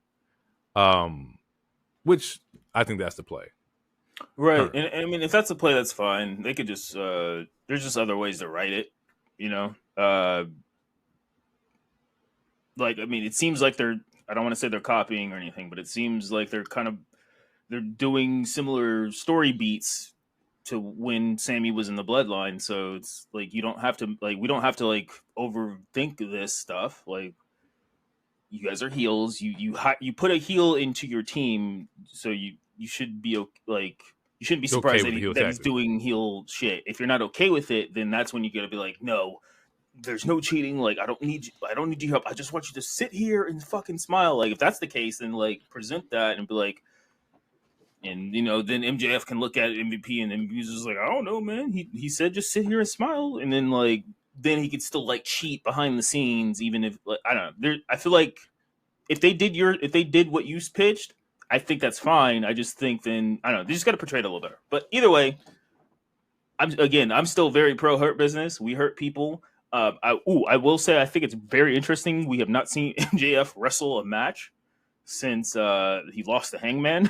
I don't think he's injured, and he's obviously not filming because he's been here every week. I respect that, though. I mean, I respect it in the sense like, yeah, if you're getting paid millions, you ain't got to wrestle. No, because he's giving us story. It's like he's giving us story content. Like he's been there. We wanted to see him, and I would take MJF in story aspect right now over MJF just wrestling pointless like matches. Not to say that they were pointless beforehand, but like there was no true like payoff. There wasn't no true payoff with Danny. There wasn't no true payoff after Ospreay. There wasn't no true payoff yet with Hangman, right? I do believe that if Hangman beats Moxley, you'll probably see them try to tie it up one more time. But if MJF's in this bag of giving a story and giving something to like look forward to every week without him wrestling, that's solid to me. Okay, well, when you put it like that, I'm glad to see him every week. I'd rather see him every week as opposed to the video vignettes when he's clearly the not Roddy there. One. What was terrible? Yeah, all that shit was bad. But also, we hurt people, right? I need to see you hurt people, and that's not you beating up a random tag team who isn't good. That's like, I want to see you in a match. But we'll see. I'm gonna let who do they? They got a roster full of goobers that could take a pick. No. If we can't, I don't want to see you take out a random person or a random tag team, like you said, like a jobber. Like who could they target, right? Because you're not going after. Fuck. I don't know, man. Fucking Speedball just took us. We'll get into it. I don't know, but I mean, he should. I don't know. To me, he should be working a little. I got you. Just a little, just put on the boots. So let's see you like. It's just because I don't. What pay per view was that? That when he fought Hangman, that was like in April, was it? Or that was like in March. Was it Dynasty? No, it wasn't Dynasty. It was No, it wasn't Dynasty. What the hell was it Revolution? What was it before Dynasty? I think so. Let's see. Whoops, shit. Nope. Fucked up. Yeah, I think it was actually Revolution. Yep, it was Revolution. Yeah. That's done. So yeah, it'd be cool to see MJF lace up the boots. You're right. He hasn't done it in a while. Just work somebody out real quick. It ain't got to be a long match. 8 minutes, 6 minutes, even that. 6 minutes. Nah, 6 minutes. Quick little match, no speed. Yeah, we good. Just work somebody out. Next match was a sleeper to me because I had no expectations, 0, and he fucking cooked it. They both fucking cooked it. Speedball versus Okada was really good to me. Sleeper is a nice choice of words. What? Gotta disagree with sleeper. Sleeper? I'll say this. Okay. He woke up. That like Okada showed me something. That's what I was about to say. Like, because when the match, like when the card or like right before the match started, I was like, cool, we got Karate Kid versus the laziest fucking wrestler on the planet. This is gonna be a banger. And so I'm gonna shout out Speedy because Speedball actually made Okada work a little. Yeah. And I mean a little. Like he sold by wiping his eyebrow for a hot second. He took offense. But man, Okada, oh, bro, Okada was working. This is the best Okada match I've seen in AEW. He wasn't working. He was just taking offense. That is working. He's actually he's there getting paid, but that's not like working. Like the women match, they was working. Like Okada, he was just like, all right, I'm gonna take this offense, but you gonna see this whack ass clothesline to like this. The match actually okay, so I'll say this: the match actually did surprise me because again, Speedball like made Okada work, and overall the match was cool. Honestly, this match, the last every match that we talked about besides the women's match, technically didn't necessarily need to be on the show. I know it gets talked to the death, but I feel like because our last AEW pay-per-view episode didn't air, I feel like it's something we should like talk, like just to like slightly talk about, and we can end the show with it, just like how they might be able to change the pay-per-view format so that the stuff is not as long. And I'll talk about that before the main event, or I'll bring it up before the main event. But you know, I think this was like a 15-minute match, if that.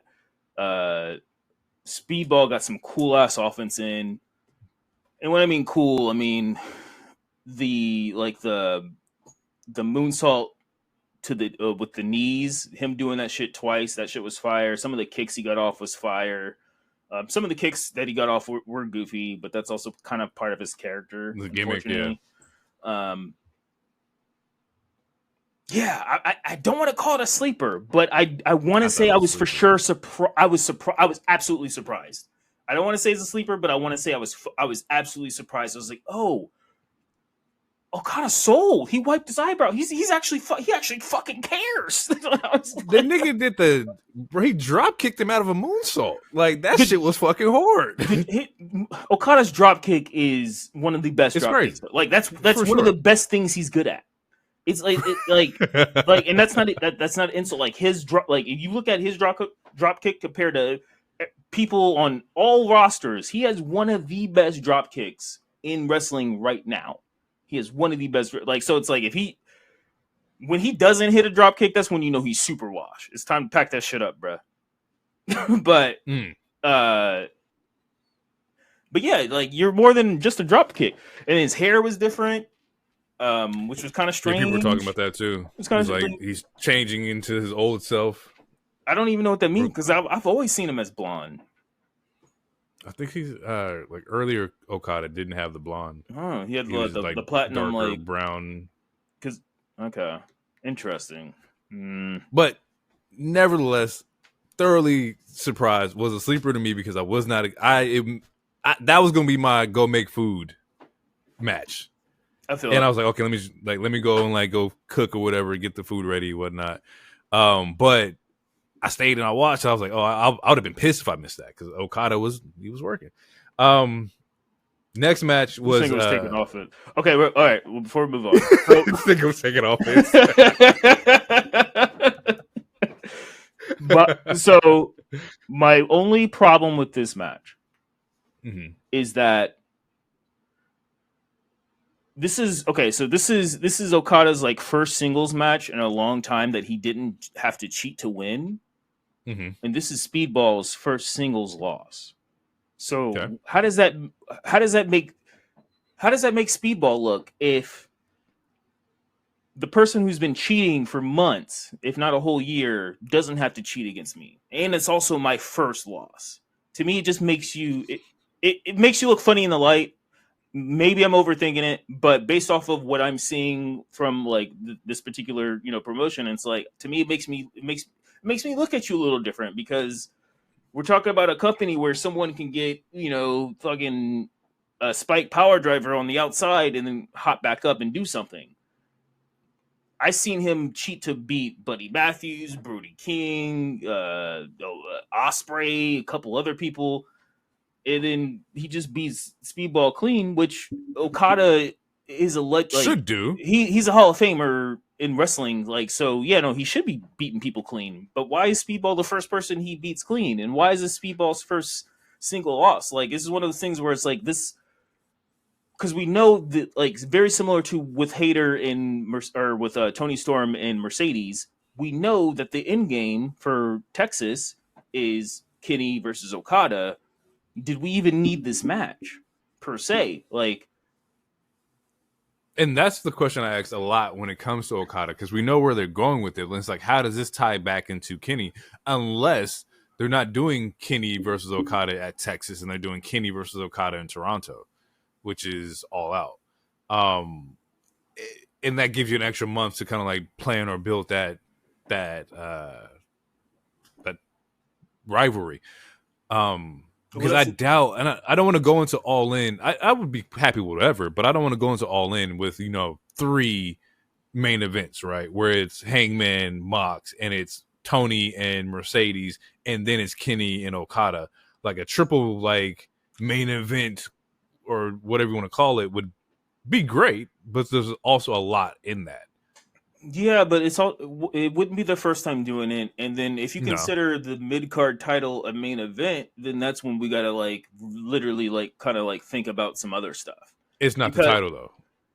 Well, no, because it would be merging titles. Like they both have mid-card titles is what I'm saying. I don't think that it's the people, not the title per se, that people would like consider the main event. Right, but the people that know how important that shit is people who are super tapped into, were at least super tapped into like New Japan, which there's not a lot of people that know that. Like DT would not know the significance of these two people facing off. 50% of AEW's don't be the AEW person. Just look up Google. Don't do that. Like, right. I mean, which you can, and like respectfully, yeah, you should. But I was able to see one of the matches. I think it was one of their last. It was right before Cody became Bullet Club, so it was like 2015, 2016. I saw one of the Tokyo Dome matches. Shit was for New Japan. It was heat. It was some crazy shit. It's gas. I heard. I haven't watched their 4 matches, but I heard they're fucking gas. Okay, I don't know which one match. It might have been 3. It might have been number 3 or maybe number 2. But match was it was heat for the time, but also that was Obama was president in 2015. So, you know, a lot of time has passed. Is what I'm saying. It's like, so, and granted, most of AEW's fans, they're not casual fans. They're fans that actually know the history of all the Stardom and yada, Marigold, all the shit. So, but again, like, there's a lot of people who don't, who still do watch AEW. So it's like, you kind of got to, like, you know, I don't know. I feel like it's not a problem to have that at Texas, because All In or All Out, whichever one it is, I get confused. It is one of the bigger shows. This show is in a stadium, which is going to be the first show in a stadium since supposed to be Grand Slam, but it wasn't. Maybe maybe since Wembley, I guess. So it's a big ass show. So I feel like, yeah, you would want the big Moxley match that, you know, no one's going to like, because more than likely Moxley's going to win. You want the women's match, which is going to be Toni versus Mercedes. We talked about that already. That's a big ass match. And then like this is the Okada Kenny 5 or 4, 5. It doesn't need to be a main event, but it's still a big ass match. And I feel like if you want people to come see the show, if you want people to buy the pay-per-view, then you're going to put on as many good-ass matches as you can, which I feel like that's always been AEW's formula, which is why we get fucking 10 matches, even though 3 of them should not be on should not be on pay-per-view, but you're going to get like, we'll talk about it, because I really do want to kind of like semi-dive into it, but I think it's fine. I don't know. I think it's fine. Well, I think you should do it for Texas. Absolutely. Because we got to get rid of some of these titles. It's a big ass match. Like, you could let's say those are the 3 biggest matches. You could start with the women again, if you want, have Okada and Kenny in the middle, and then have Moxley, Hangman at the end, or whichever order you want to do. I would either say I would put the women at the end, honestly, just because I feel like I know it's going to be a better match out of the other 2. But you can literally, so you have something in the middle, you have something in the beginning, you have something in the end. So opening up with Kenny versus Okada would be fucking crazy. Like, as a opener, that's a lot. Bro. That'd be kind of heavy. Yeah. I think with Kenny, and to close it out, Kenny Okada, it's just more so about building the story. Like, we should be running the promos and running the footage of them and their history sometime after the Mexico show. So once they get done with Grand Slam Mexico, we should start to see the push happen so that people can get, you know, acclimated with their history that Okada and Kenny has. Right. And I'm also proud of them too, because this week they also did the recap of Double or Nothing, like early in the show. After the Ospreay Hangman Swerve promo, they dropped the footage of whatever happened. And I was like, this is a good way to keep people up to date, because, you know, not everybody's going to pay the $50 to watch the pay-per-view. So it's good to have that there, especially since, you know, it's not free for everybody. Right. And that's how you entertain casuals and stuff. Like, Even though sometimes it's really fucking like when WWE does it, a lot of the times it's really annoying because it's like it is. You're showing me something that happened in the first segment of the show, and you're showing me again at 9:00 for what fucking reason? Yeah. But there's a reason that they do that. But there is a reason because some people are like they don't start the show right away, and like there's all sorts of reasons, marketing reasons why you do that, and it's like AEW they need to do it more instead of leaning towards the certain audience or the certain IWC people that are like, oh, you don't know who this insert Japanese wrestler name is? Well, you got to just go on Google. It's like, well, am I going to Google during the commercial break? Just tell me who the fuck this. Give me a video package so I know if I need to care about this person, like type of thing. Anyway, there's pros and cons to all of it, but there is. Yeah. Mina versus Toni for the women's championship. I didn't know Mina was a dog. Mina's a fucking dog. Like as far as like she was targeting limbs, hitting like figure fours, like just a technical like dog. I was about to make a Jerry Lawler joke. Can I do it safely, Christ. respectfully? Respectfully. You didn't know she was a dog? She has the puppies on her. Oh, I knew it. The puppies!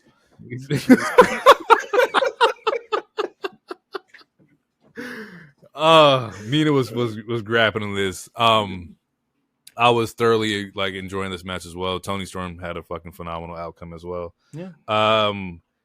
More so, my question is like, and it's after everybody. It's the same thing we said earlier about Toni's like, where do people go? Because after Toni like blows through you, what do you do?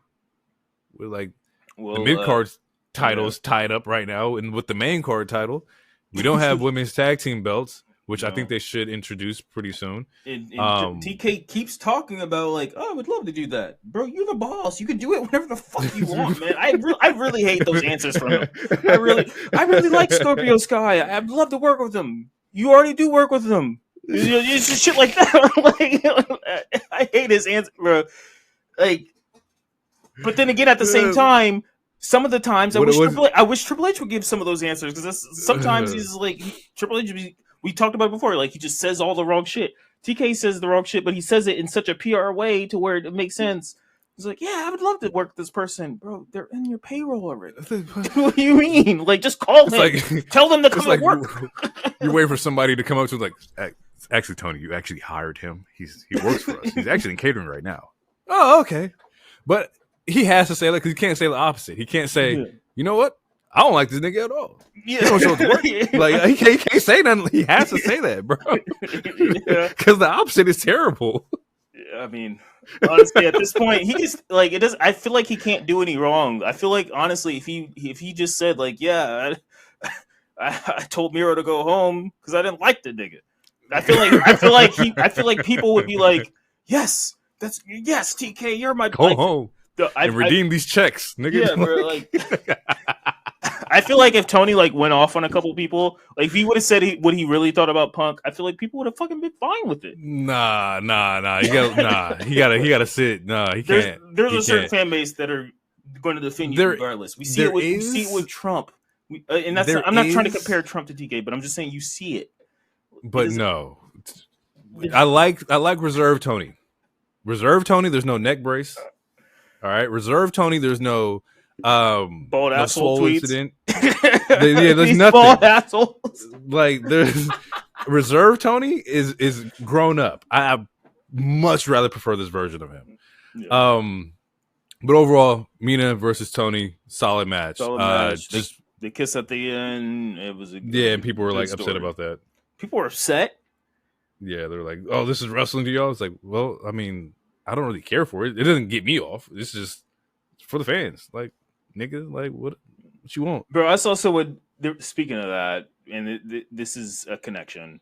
There was a particular account that were like, I hope you know that Mariah May going to WWE means she can't kiss any more women. I hope you know what we lost. And it's like, bro. What? No, like, I hate these niggas, bro. It's like, bro, like I hate all of them. it's I really do. it's just so wild, man. It's just like just tell me you never touched a woman before. Or you never even talked to one before. Shut up. She can't kiss women anymore. Oh my god! It's like, we're never gonna see that again. Thanks for you guys. Look what you guys took away from me. It's like, bro, shut up, bro. Like, God, they're just terrible, bro. I seen that. I seen my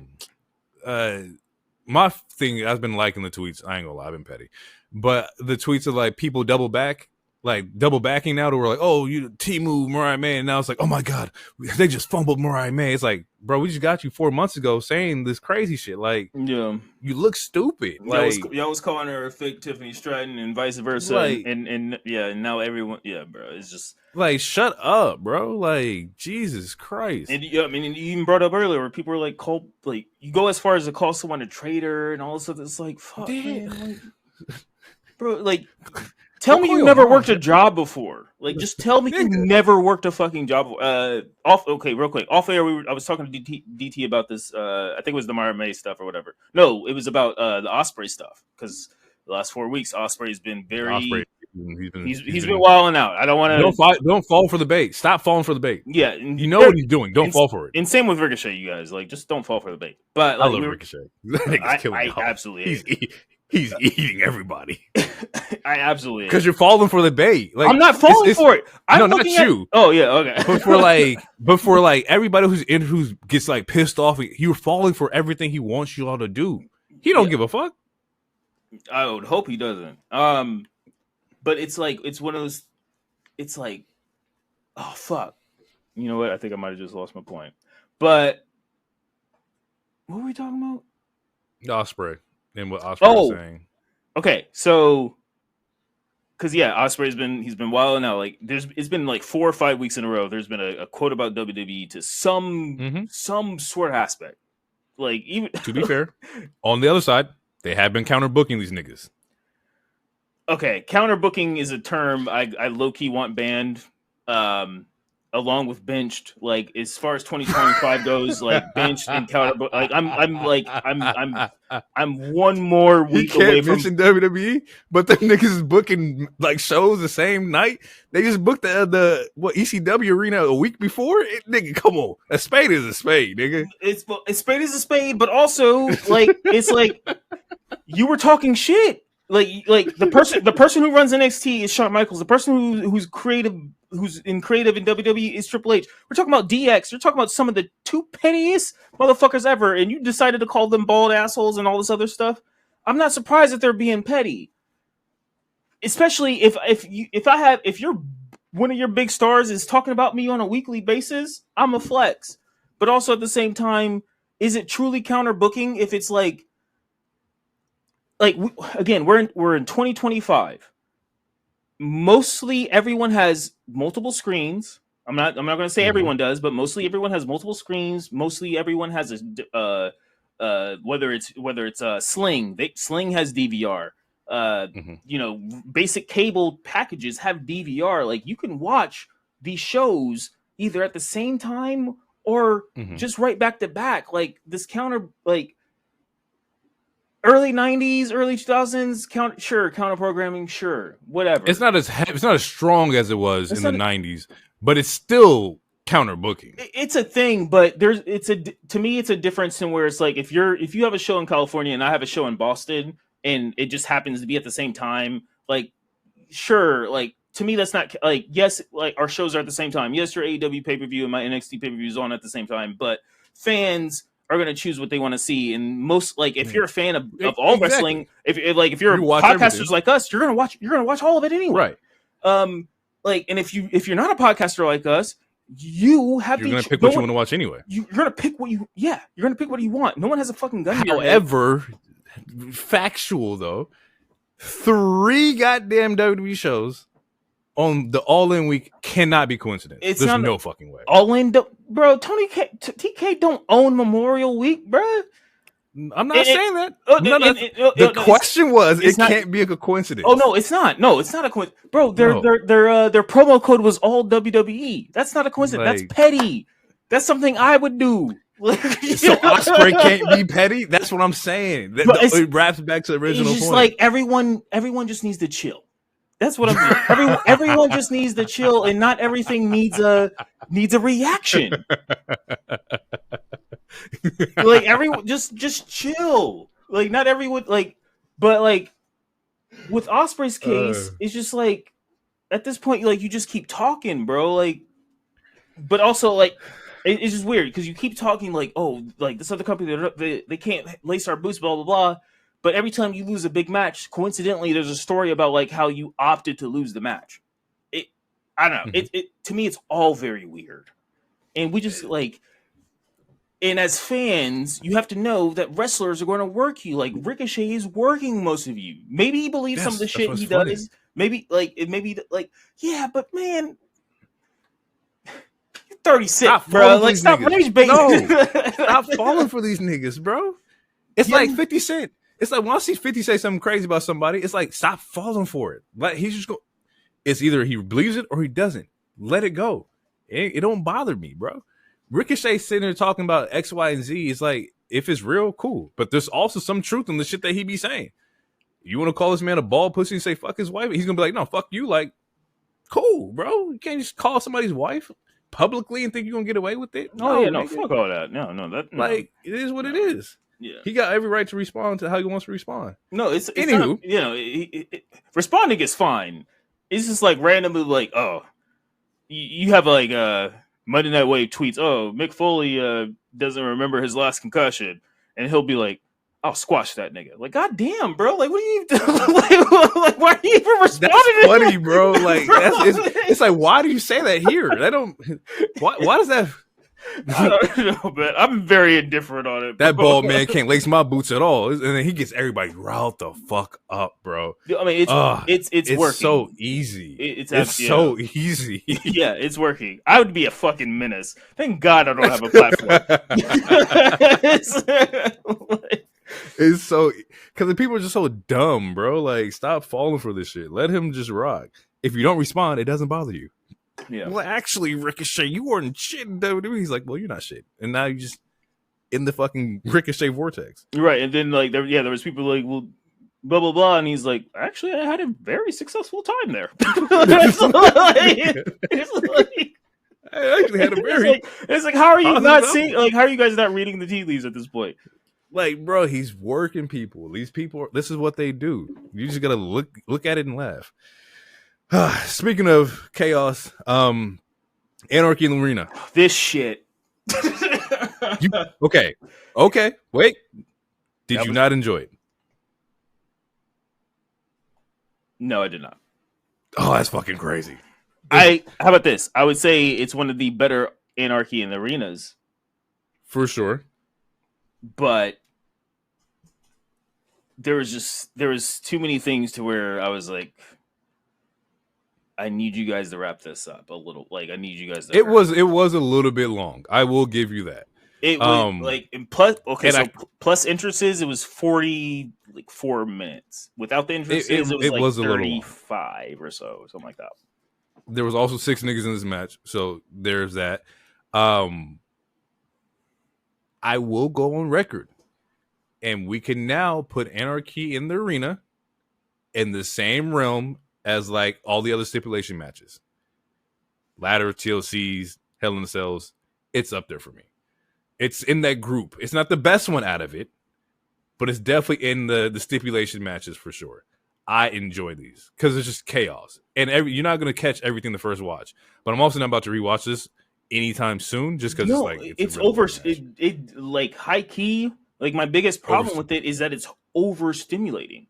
Like it's too much. Like in the first 3 minutes of the match, you get a quadruple screen. What the fuck am I supposed to look at? And on top of that, you have music in the fucking background. And let the bodies hit the floor, nigga. It was great. It was great. I have a comment about that particular song being a choice, but let's talk about the other stuff a little bit before. I think I know where you're going with that. Okay, I'll just get rid of it. Open up. Yeah, open up. Go ahead. Shoot up. Okay, so all right. So the first songs. Jesus Christ. After we get everyone's entrance, Swerve shows up as the Predator. Fucking Kenny Omega has your shield Captain Kenny. Captain Kenny. Captain Willow Canada. shows up as herself in overalls. Later, she does reveal a big black Jack shirt, which was fire. Which I love. I need to get on a poster. Yeah, no, and yeah, the Opps show up and they're like, "Where's Samoa Joe?" Blah blah blah. Heels come out, and then the last heels is the damn Bucks. They show up dressed as Benjamin Franklin. And you hear nothing but like fife music in the background. Like you think you're at a fucking the British is coming. You think you're at a Civil War reenactment, and that's going on for like 5 minutes. You're watching all this anarchy with all this flute and drum in the background. Like you're like, what the fuck?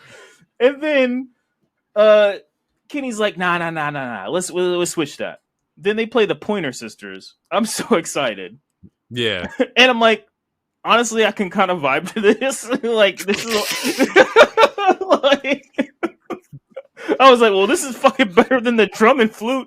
I'm not hearing no revolutionary But that music. was also a tease. Because they talk about the Pointer Sisters open up. I think it's Collision's opening song was the Pointer Sisters. No, it was Dynamite. Dynamite. Soon as it switched to Max, yeah. It was Dynamite's theme song for like people were talking about that for months. a minute and how they didn't like it. So I think that was just Toni being Toni. And then Kenny was like, nah. I need some alternative rock, which they played Bodies to the Floor.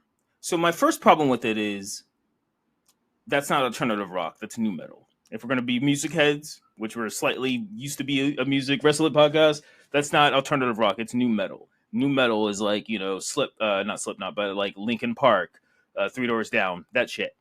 So it's not alternative rock, Kenny, you old ass.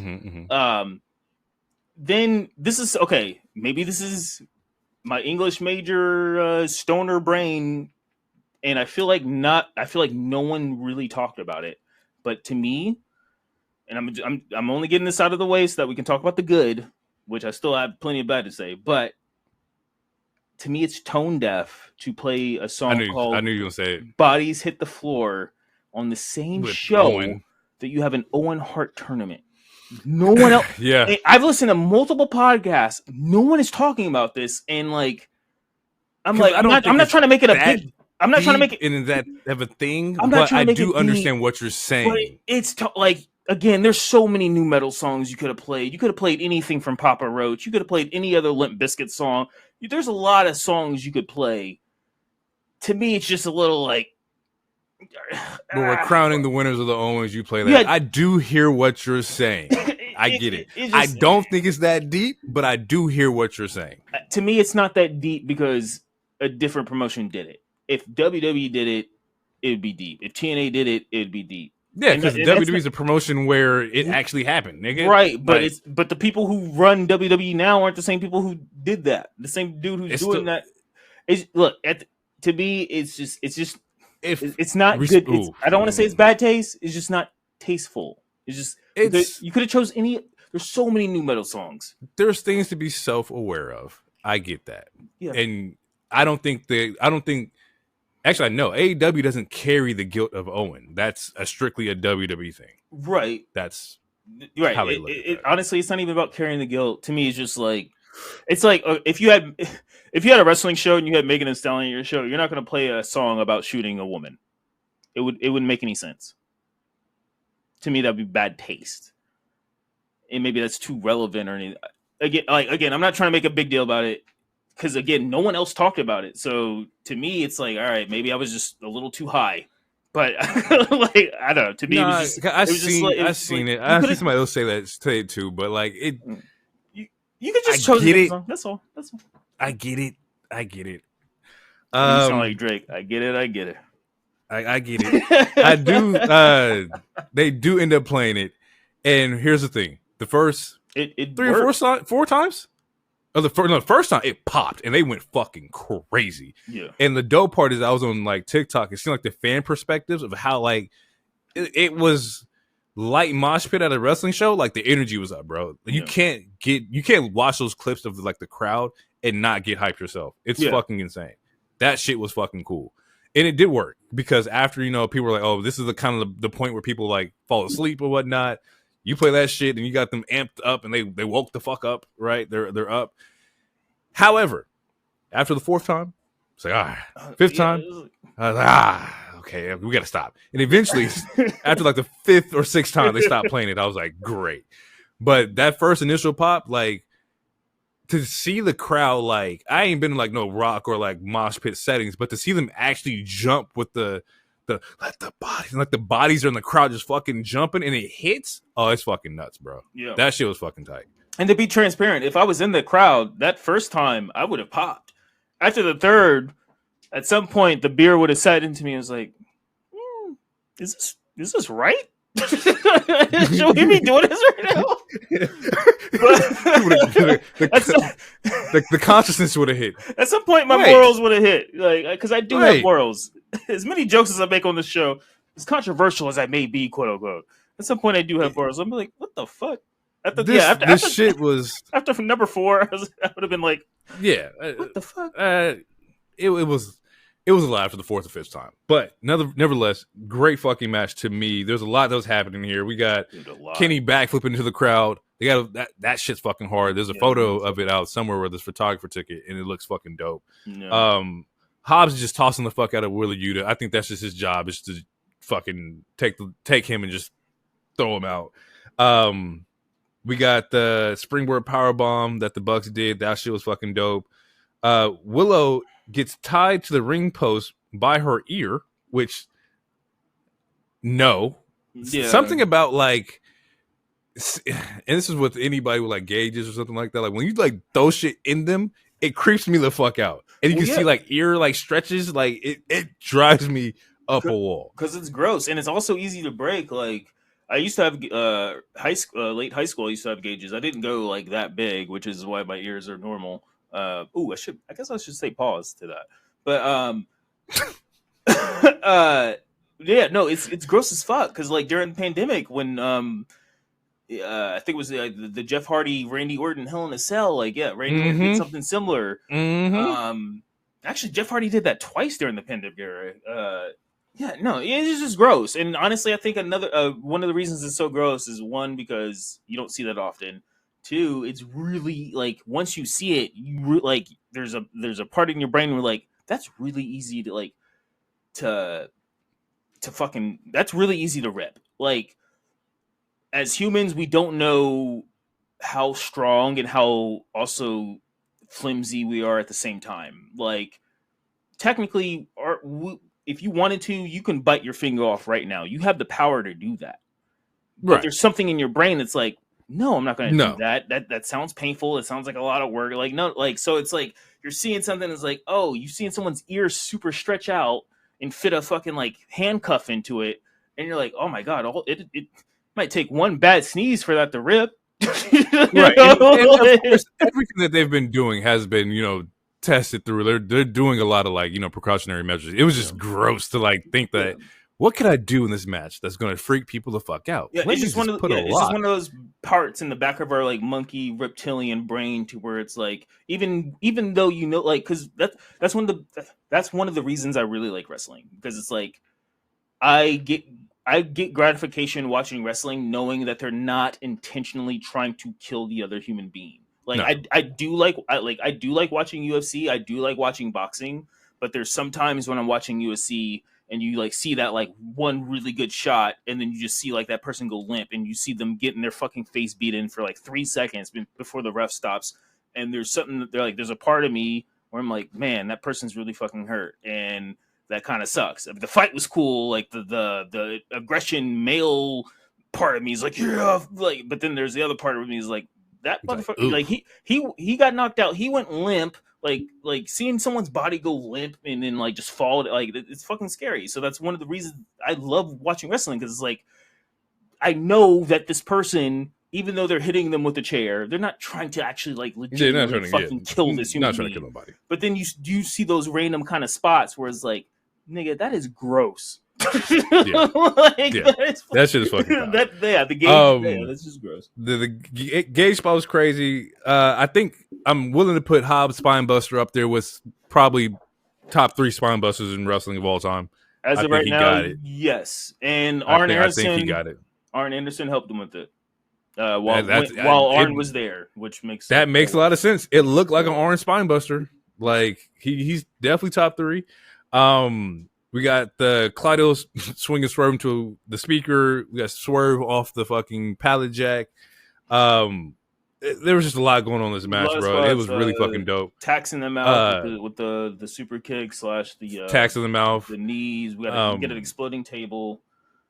They staple Hobbs, right? Here's okay. Let's just talk about something real quick. Okay, yeah. The stapler parts happen. I won't get into like Swerve's part because he's done this a lot already. But in this part in particular, the Bucks staple Hobbs. He takes it and aims it at his forehead or whatever, and they staple his forehead. He doesn't like. There's no what's the word I'm looking for? Where you don't no sell. He's no selling it. Mm-hmm. He doesn't give a fuck. This motherfucker, Toni, is on the fucking commentary. It was like, he's been shot. You think he's going to care about the stapler? And I'm like, I guess, nigga, you could say that. He has said it in a promo on TV before. Like, so it's not like Will Hobbs hasn't said this on AEW, but it was just like, really, nigga? Like, of course, yes, the bullet is not going to.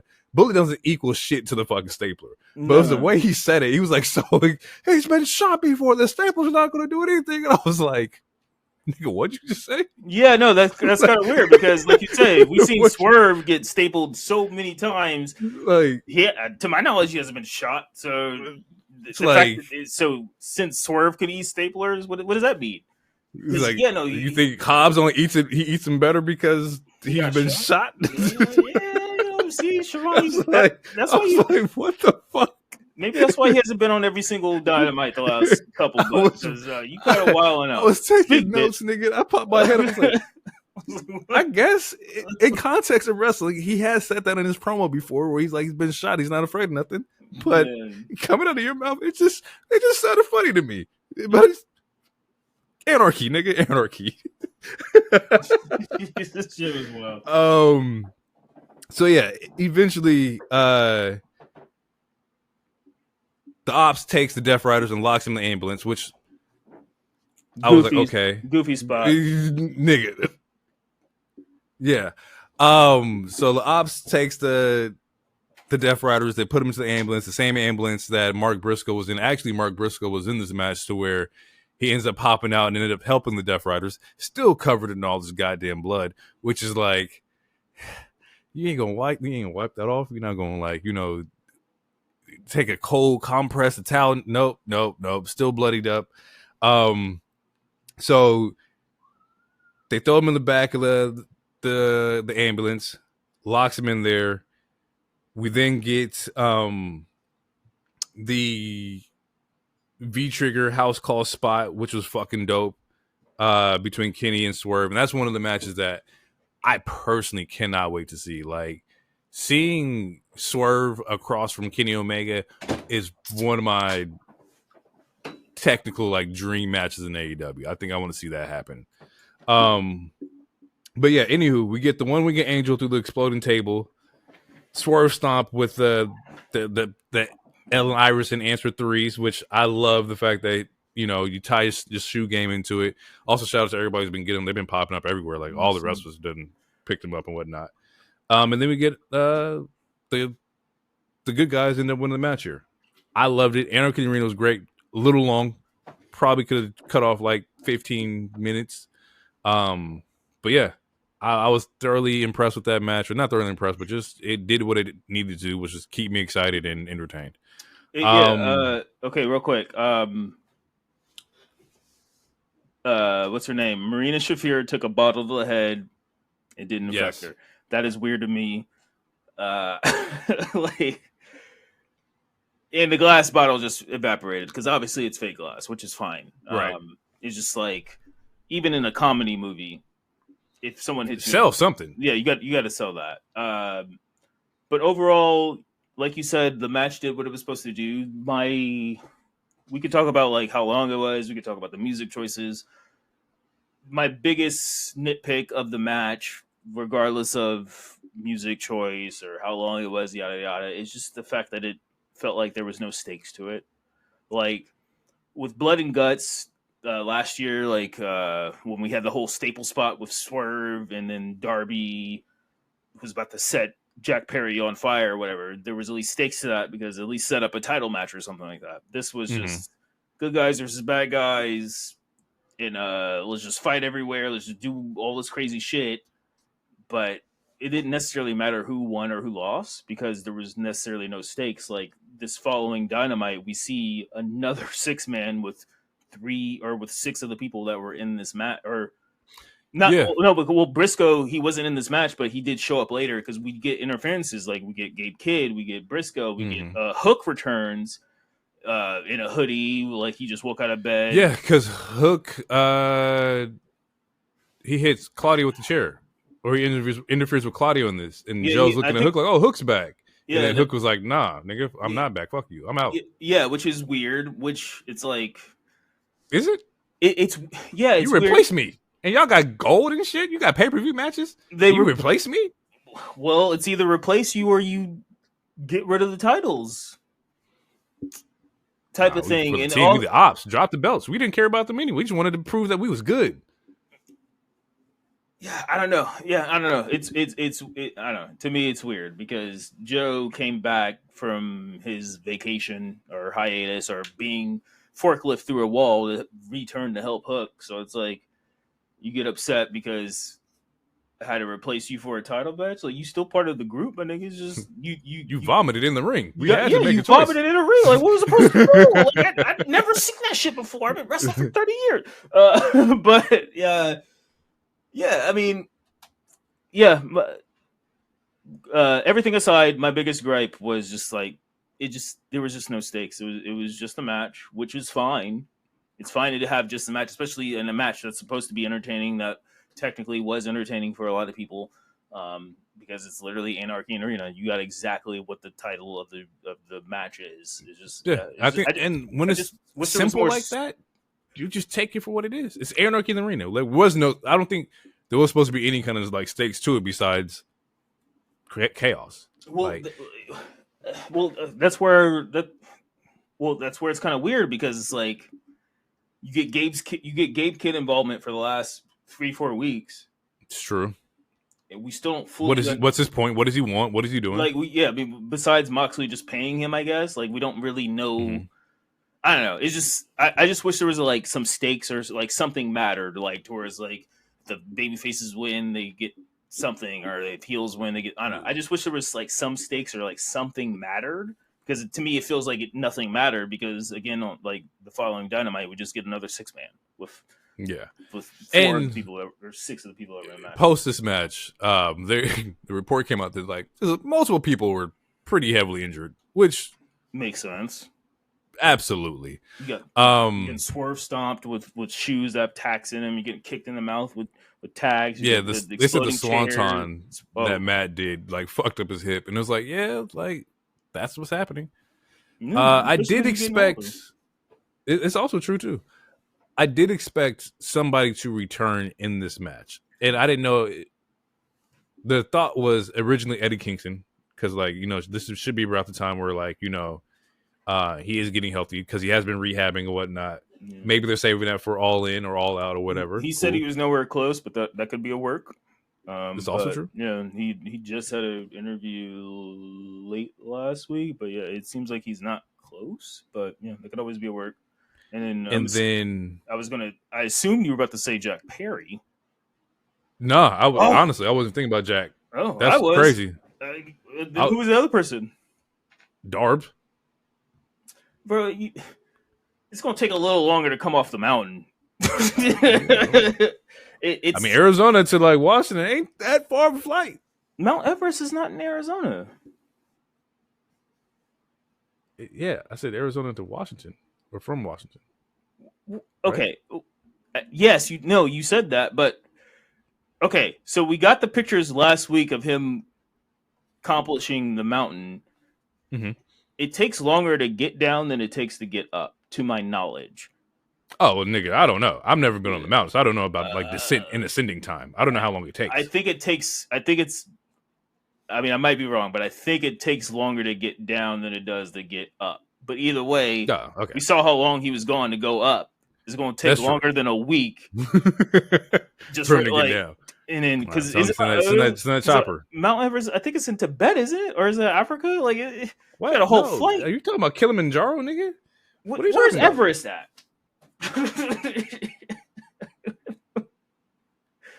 Mount Everest is in Asia. Oh, Tibet, right? Nigga, we are way off. I definitely look like I failed geography. Hey, man, I was in Bush was president when I was in high school. Nepal. Hey, man, that's a far trip, bro. Oh yeah, he ain't being back in anytime soon. That man is, bro. Like, yeah, my bad, people, my bad. Like, and I just saw might edit this whole clip out. We look dumb as hell. Hell no. and I saw a bunch of people say that, and it's like, and even AEW, they told Fightful. Someone told Fightful, was like, "Hey, don't expect Darby."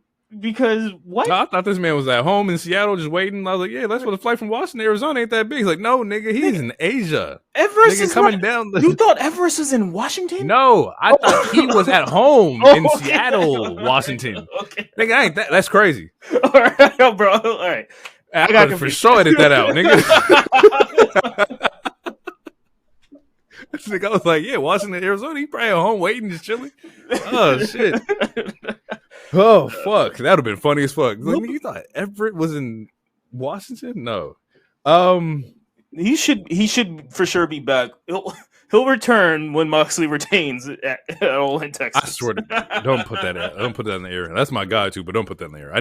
I need the storybook ending for Hangman to be him with the belt.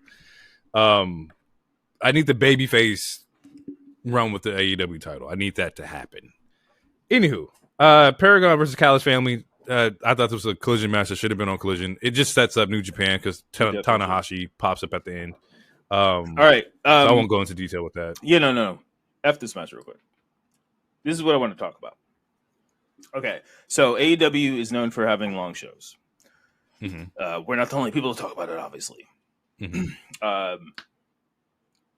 Let me tell you this. And I know I'm not the only person to have this feeling because I've seen it. So this was my POV. We get through that whole Anarchy in Arena. Mm-hmm. Go ahead. 40-ish minutes 40 with minutes. entrances. Mm-hmm. And I think it was, and I wish DT was here. I think it was before Anarchy even started. He texted me. He's like, "How long is this pay-per-view?" I was like, "Bro, you know this is going to be like 5 hours, like 10 hours." Yeah, easy. I was like, this is not. Yeah, no, because he texted me like at 7:50 or something like that, and I was like, "Bro, you know this shit's not going to end till like 10 something." And he's like, "Nah, this shit is ending at 8:30 for me." And I was laughing, right? So then fast forward, we get through this whole I'm like, all right, cool, main event, we here finally. I was hyped up, ready for it. Because I'm right here with you, nigga. Because he before he said, "Oh, this shit, it's going." I was like, he's like, "How many matches do we have left?" And I was like, last one. I was like, these are the only two. I was like, we got Anarchy and we got Willow, and then I had no idea it was on the card, nigga. The match ends. I think it was like someone was like, and now we got Paragon, bruh. I turned my phone off. I stopped watching the show because at that point it was like 9:30 p.m. and I'm like, absolutely the fuck not. I'm not gonna hold you. I'm not mad at it because I did not know that. I thought coming off of Anarchy Arena and then going directly into the main event should have been how that show ended. You had the energy, you had the hype. People are ready for the cooldown, which was going to be Ospreay versus Hangman, which it was after the Paragon and them. They got the cooldown, but that match should not. I don't know where it came from. It was already on the card. I just completely. Well, actually, no, because on our card it wasn't. No, because exactly. Because when he texted me, I re-looked at the picture you sent us, and I was like, I was like, we good. We got 2 more matches. We fucking good. And I was like, both of those matches is probably gonna be at least 30-ish. So I was like, all right, we got an hour, and then that Paragon, and I was like, I'm turning this shit off. I will finish later because I'm done watching this shit, and I want to be as transparent. Like, to me, it is unfair to not only Paragon and I'm calling them, but it's unfair. Right. It's really unfair for Ospreay and Hangman, and it's unfair in the sense where it's like you got to get the crowd into it. You got to get the crowd into, but like the crowd that was there was already tired. Like when if you guys haven't seen the Hangman Ospreay match yet, or if you want to rewatch it or relook at it, look at a lot of the people in that front row, they left. And they didn't leave because they didn't want to see this banger main event. They left because the shit was way too long. It was like, dog, relook at it. You'll see a part where I saw a picture where it was like they were doing like the typical like, oh, I'll grab your hand, you grab my hand type of thing. And you see a lot of people in that front row gone. And it's because it's a long ass show. Like you're asking a lot. And you like, we were making jokes about like how long Hall of Fame was for Mania and shit like that, and how like all the wrestlers were asleep. Like a lot of the fans dipped, and they dipped on definitely got to check that out. Yeah, they dipped on probably the best match, or at least one of the best matches, and it's the best match. And it's like because it's a long ass show, and it's just not. Like in our with us, like I have the luxury of rewatching it. Some people don't have the luxury of like when you buy the pay-per-view, you can be able to watch it. Or like obviously some of those people, if we're talking about the people that were actually at the show, they don't have the they might not.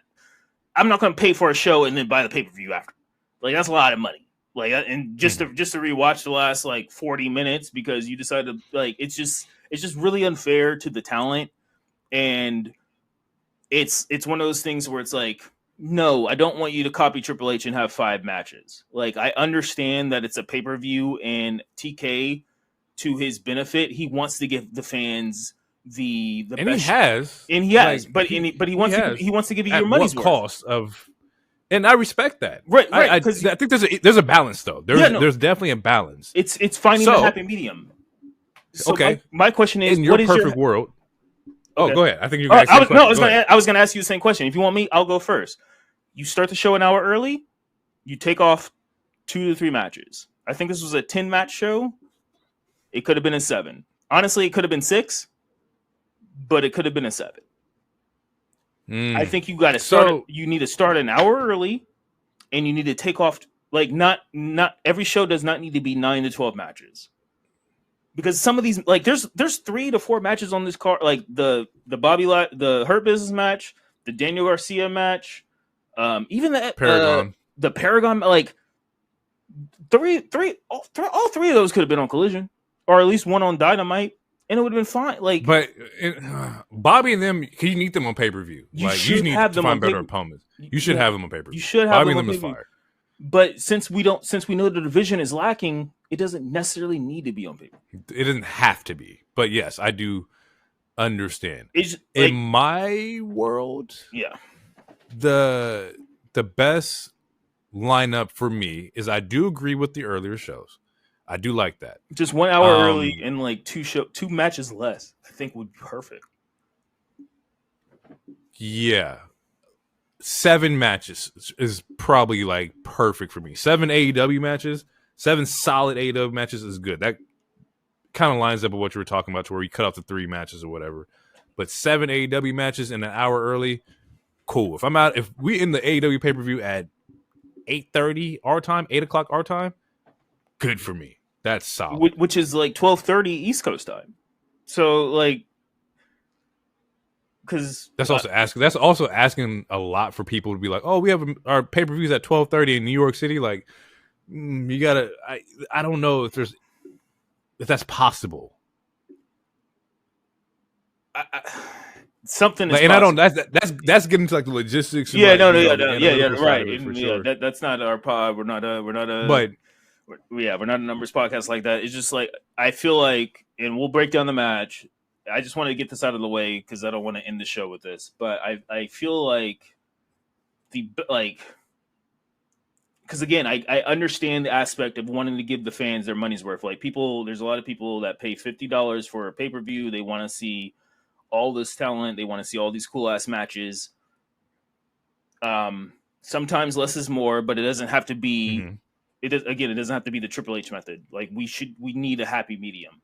And like, especially like if every match is getting fucking 15 or more, then it's like, man, I don't know, man. But I know I wasn't the only person because I seen other people and I even heard a couple other podcasts, but like a lot of people did not even know about that Paragon match.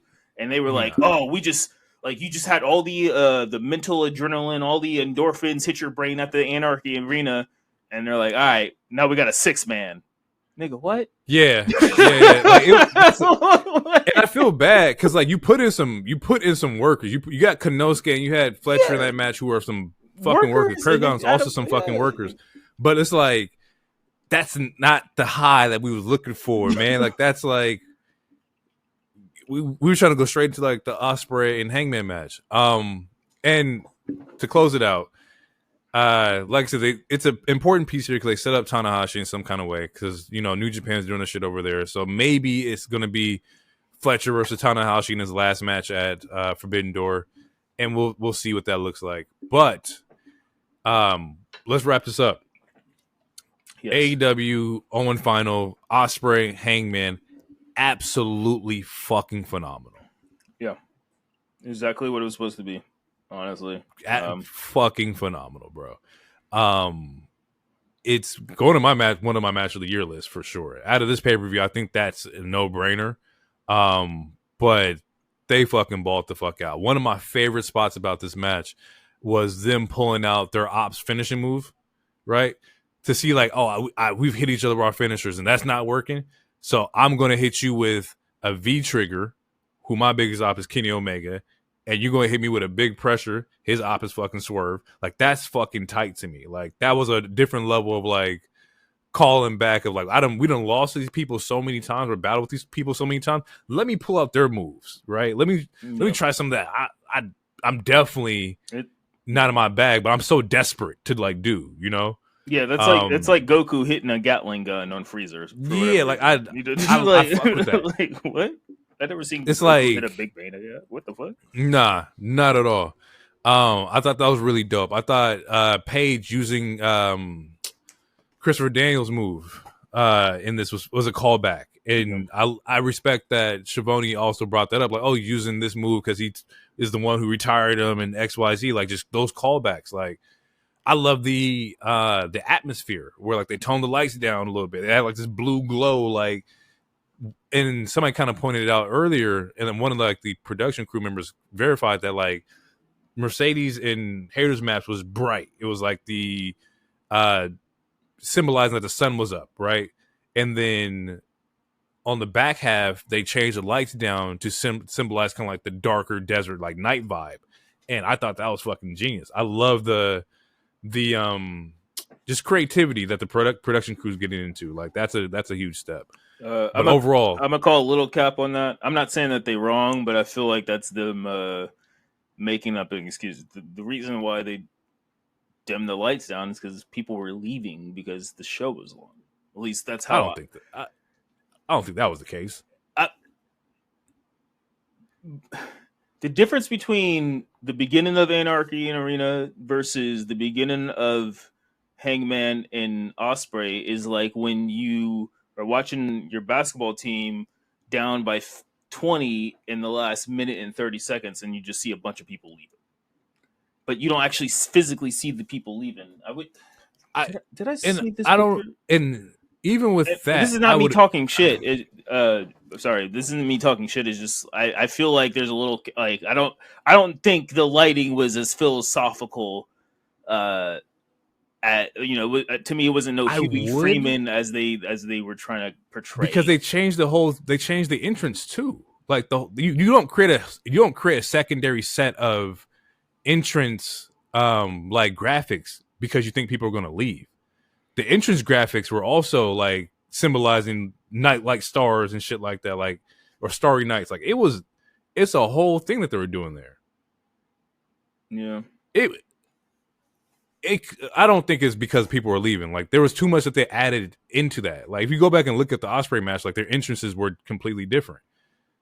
The AEW was glowing and it wasn't like as bright as it was before. Like just shit like that is like cool. I thought it was dope. Anywho though, the story behind this was that like, this match is that they didn't figure out who's going to win this match until like a couple days beforehand. Obviously, it could have went either way. Hangman or Ospreay. I thought it was the day of. That's what I didn't know if it was the day before, day of. Like, I thought, from my recollection, it was the day of. So day of. It might have been the day before, but they don't know who's going to win this match because neither one of them is. They're both putting each other over.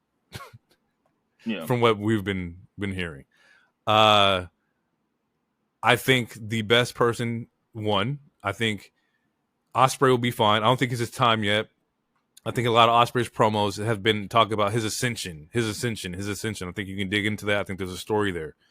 I think right now it is Hangman's ascension. We've been watching him go through the fucking fire for a year and a half now, and now he's back on the trail to be babyface Hangman, which is what AEW really needs right now, is him. I also like the fact of, in this week on Dynamite, Ospreay's trying to get these two to like play nice because he needs your help to win the belt. That's a story.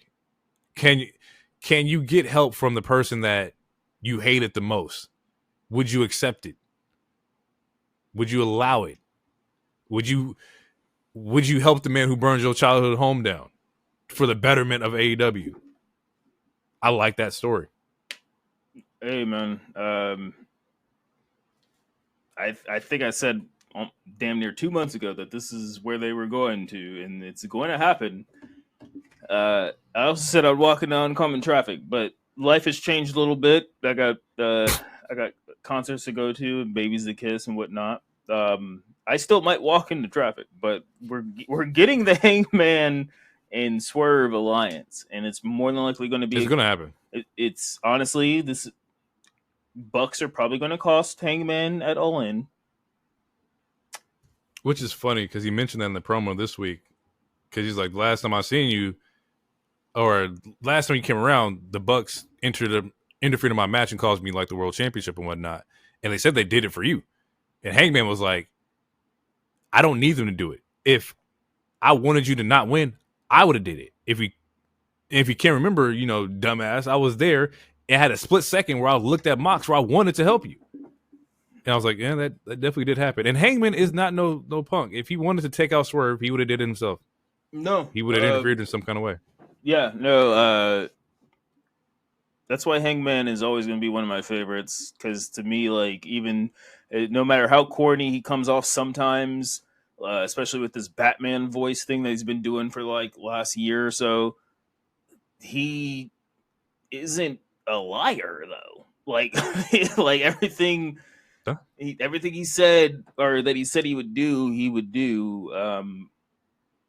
Keeping Swerve away from the title, like, and then even I don't know, just I don't know. I like Hangman. Everything was justified. Maybe because I used to be an emo, but I like Hangman. I like his trajectory. I think some of it has been wonky, and a part of it is because they used to have Punk and they had all these other moving pieces going on.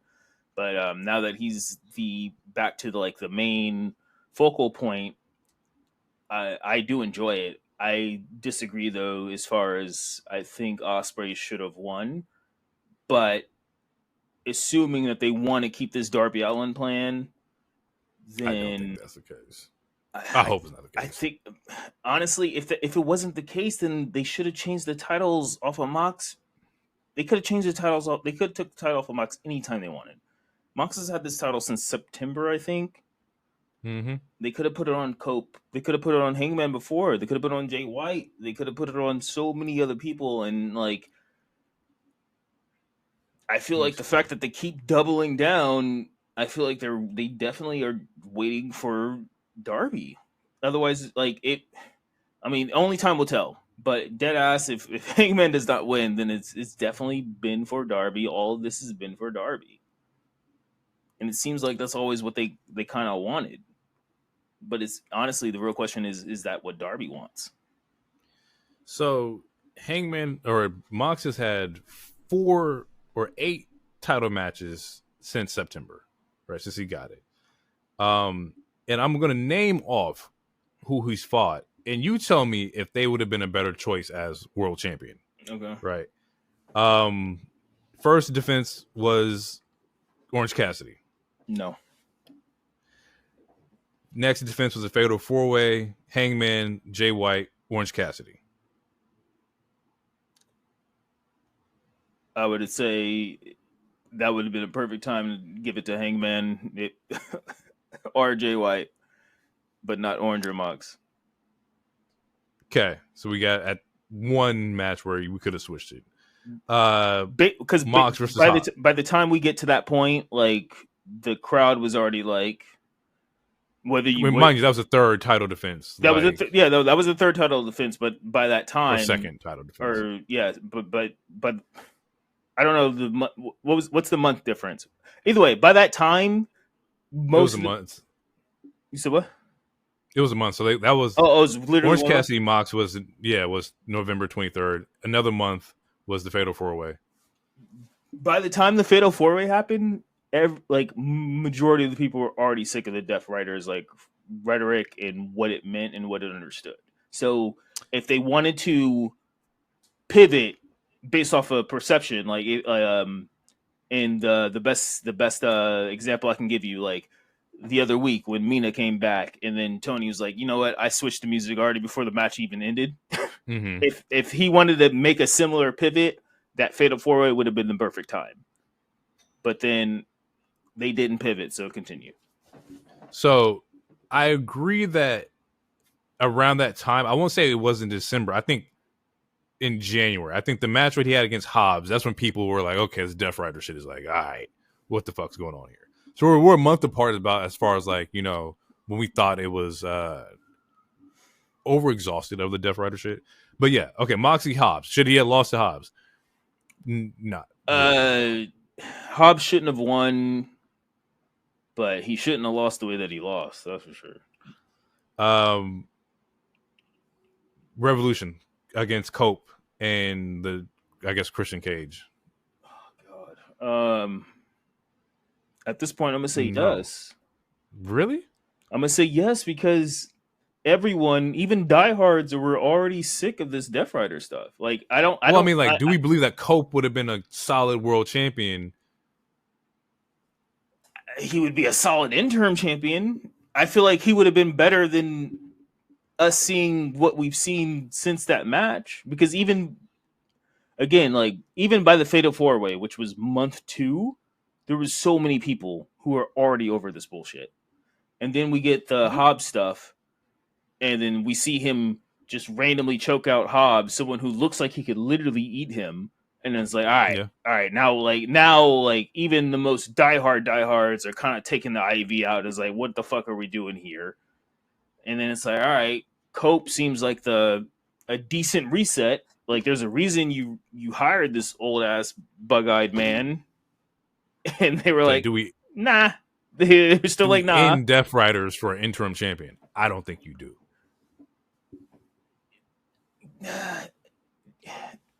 I'm conflicted because at some point you do need to realize when you pivot or not. For sure. Absolutely. I just don't know if you do it for an interim. I don't know if you do it for somebody who's just going to hold it for, 4 to 6.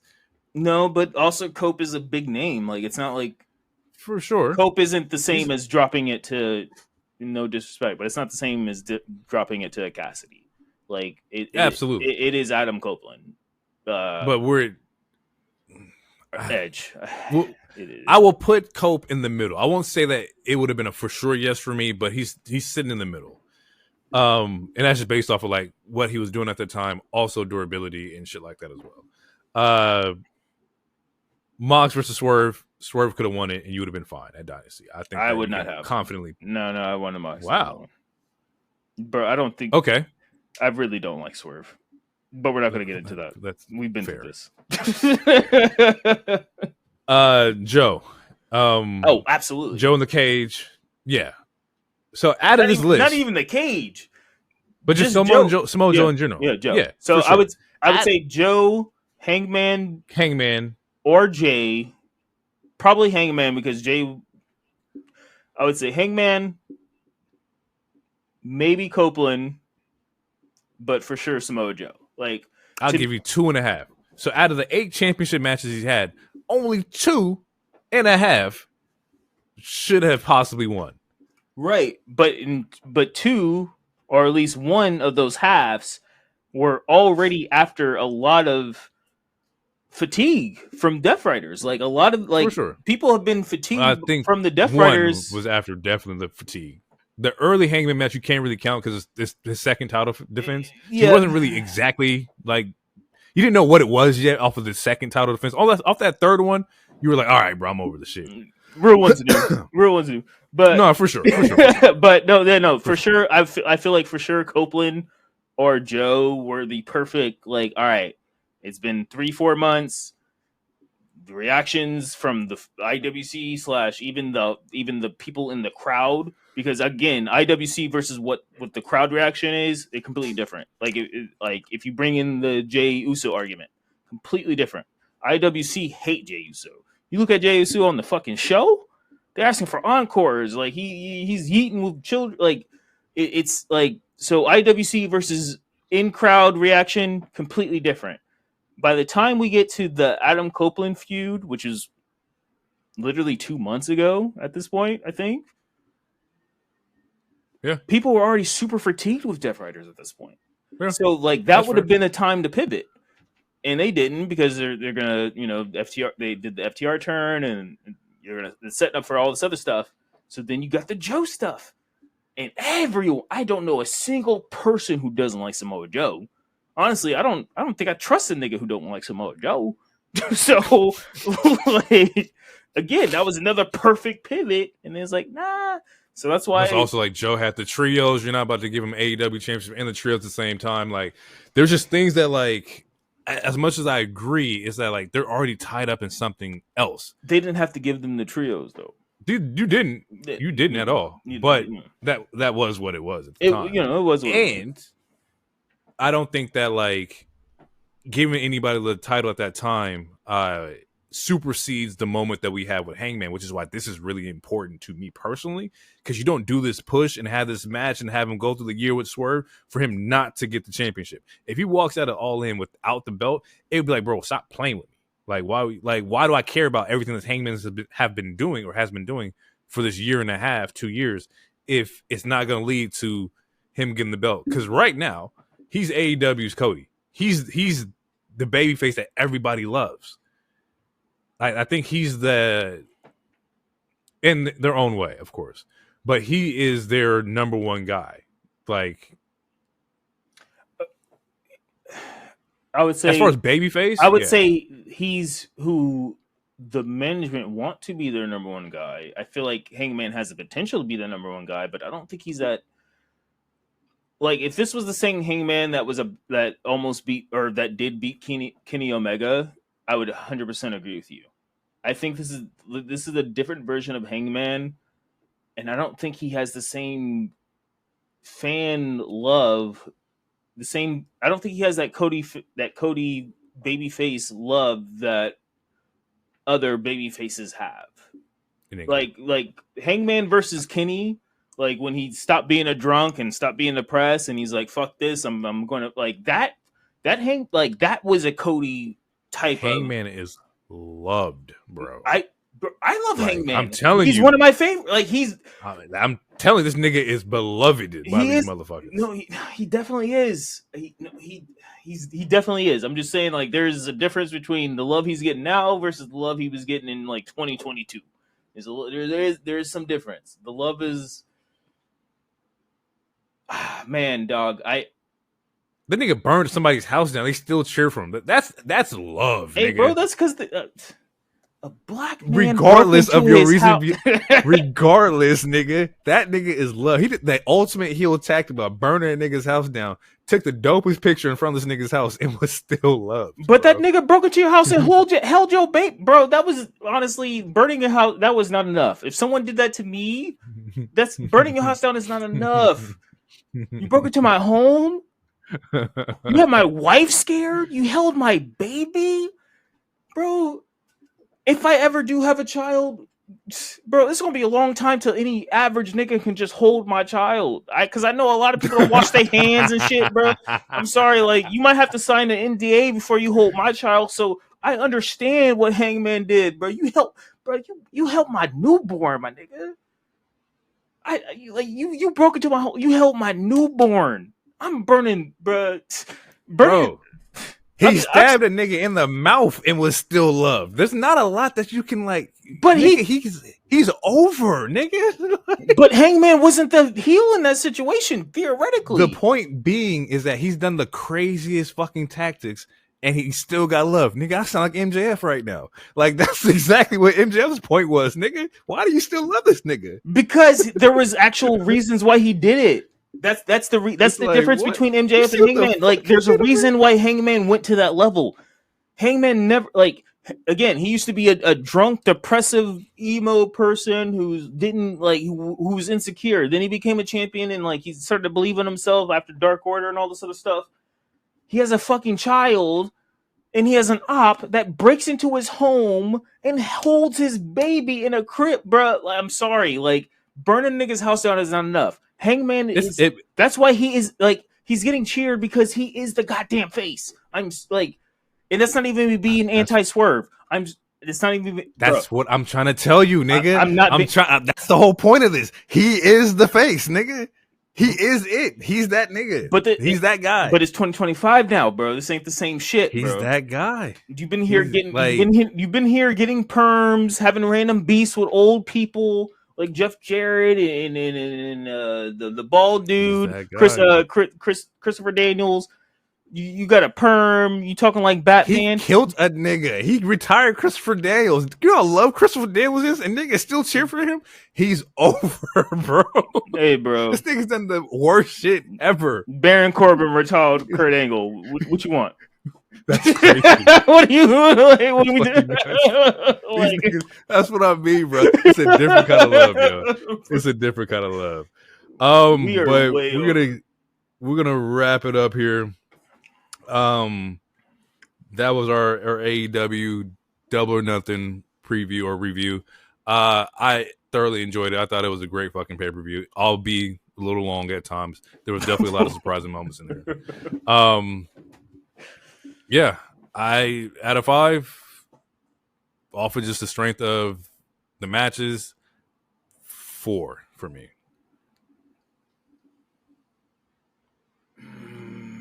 I'm going to say 2.8 or 3 because to me, the first match and the last match are definitely the must-see matches. I'm very pro 2.8 or 3. We watched Saturday Night Main Event the day before. I didn't watch this it. Got a 2.8? I wasn't on that episode. If this got a 2.8, you watch Saturday Night Main Event, and that gets something higher than 2.8, we got to talk. It would have been like a 2. We got to talk. I mean, we didn't get to really talk about it, but I wanted to say that I need everyone. If you Rollins gang, Rollins Hive, Rollins stand, if you anything Seth Rollins, I need you to put the word back out on the street. We back up, all right? Oh, y'all back up. He said acknowledge me. It was acknowledge. Acknowledge. Yeah. No, I need Kobe. I need. I don't know why is that Seth. I don't know why you over Seth fought too. Who? The Seth line. Hey, all right, I see what's going on here. Seth Johnson. You know what I'm saying? The Seth line. Yeah, I need him. I need them to pick up at the source, but you know what it is. big Seth Rollins. You know what I'm saying? You know what? Hey, we here. Hey, we about to. He's about to get the like. Hey, I don't want you to be surprised when Braun Strowman gets rehired. And then when Triple H signs LeBron James and Bronny James, because Seth is collecting all the bronze in this bitch, baby. We're about to get the Infinity Gauntlet of bronze. Give me another Braun. He's going to put him in there. You know why? Because Seth needs bronze. Because he already has the brain. Bars, nigga. Bars, nigga. And on that note, people, we are getting out of here. I thank y'all for tuning in. I thank y'all for going through that whole rant about Seth Rollins. You know, it's his time. He's up right now, so I'm not going to hate. We will catch you all in the next one, which should be Money in the Bank. Yeah. And we should have a clear indicator of what the landscape is going to look like on the male side and the women's side. But yeah, we'll catch you guys in the next one. It's been real. Peace out. Too sweet.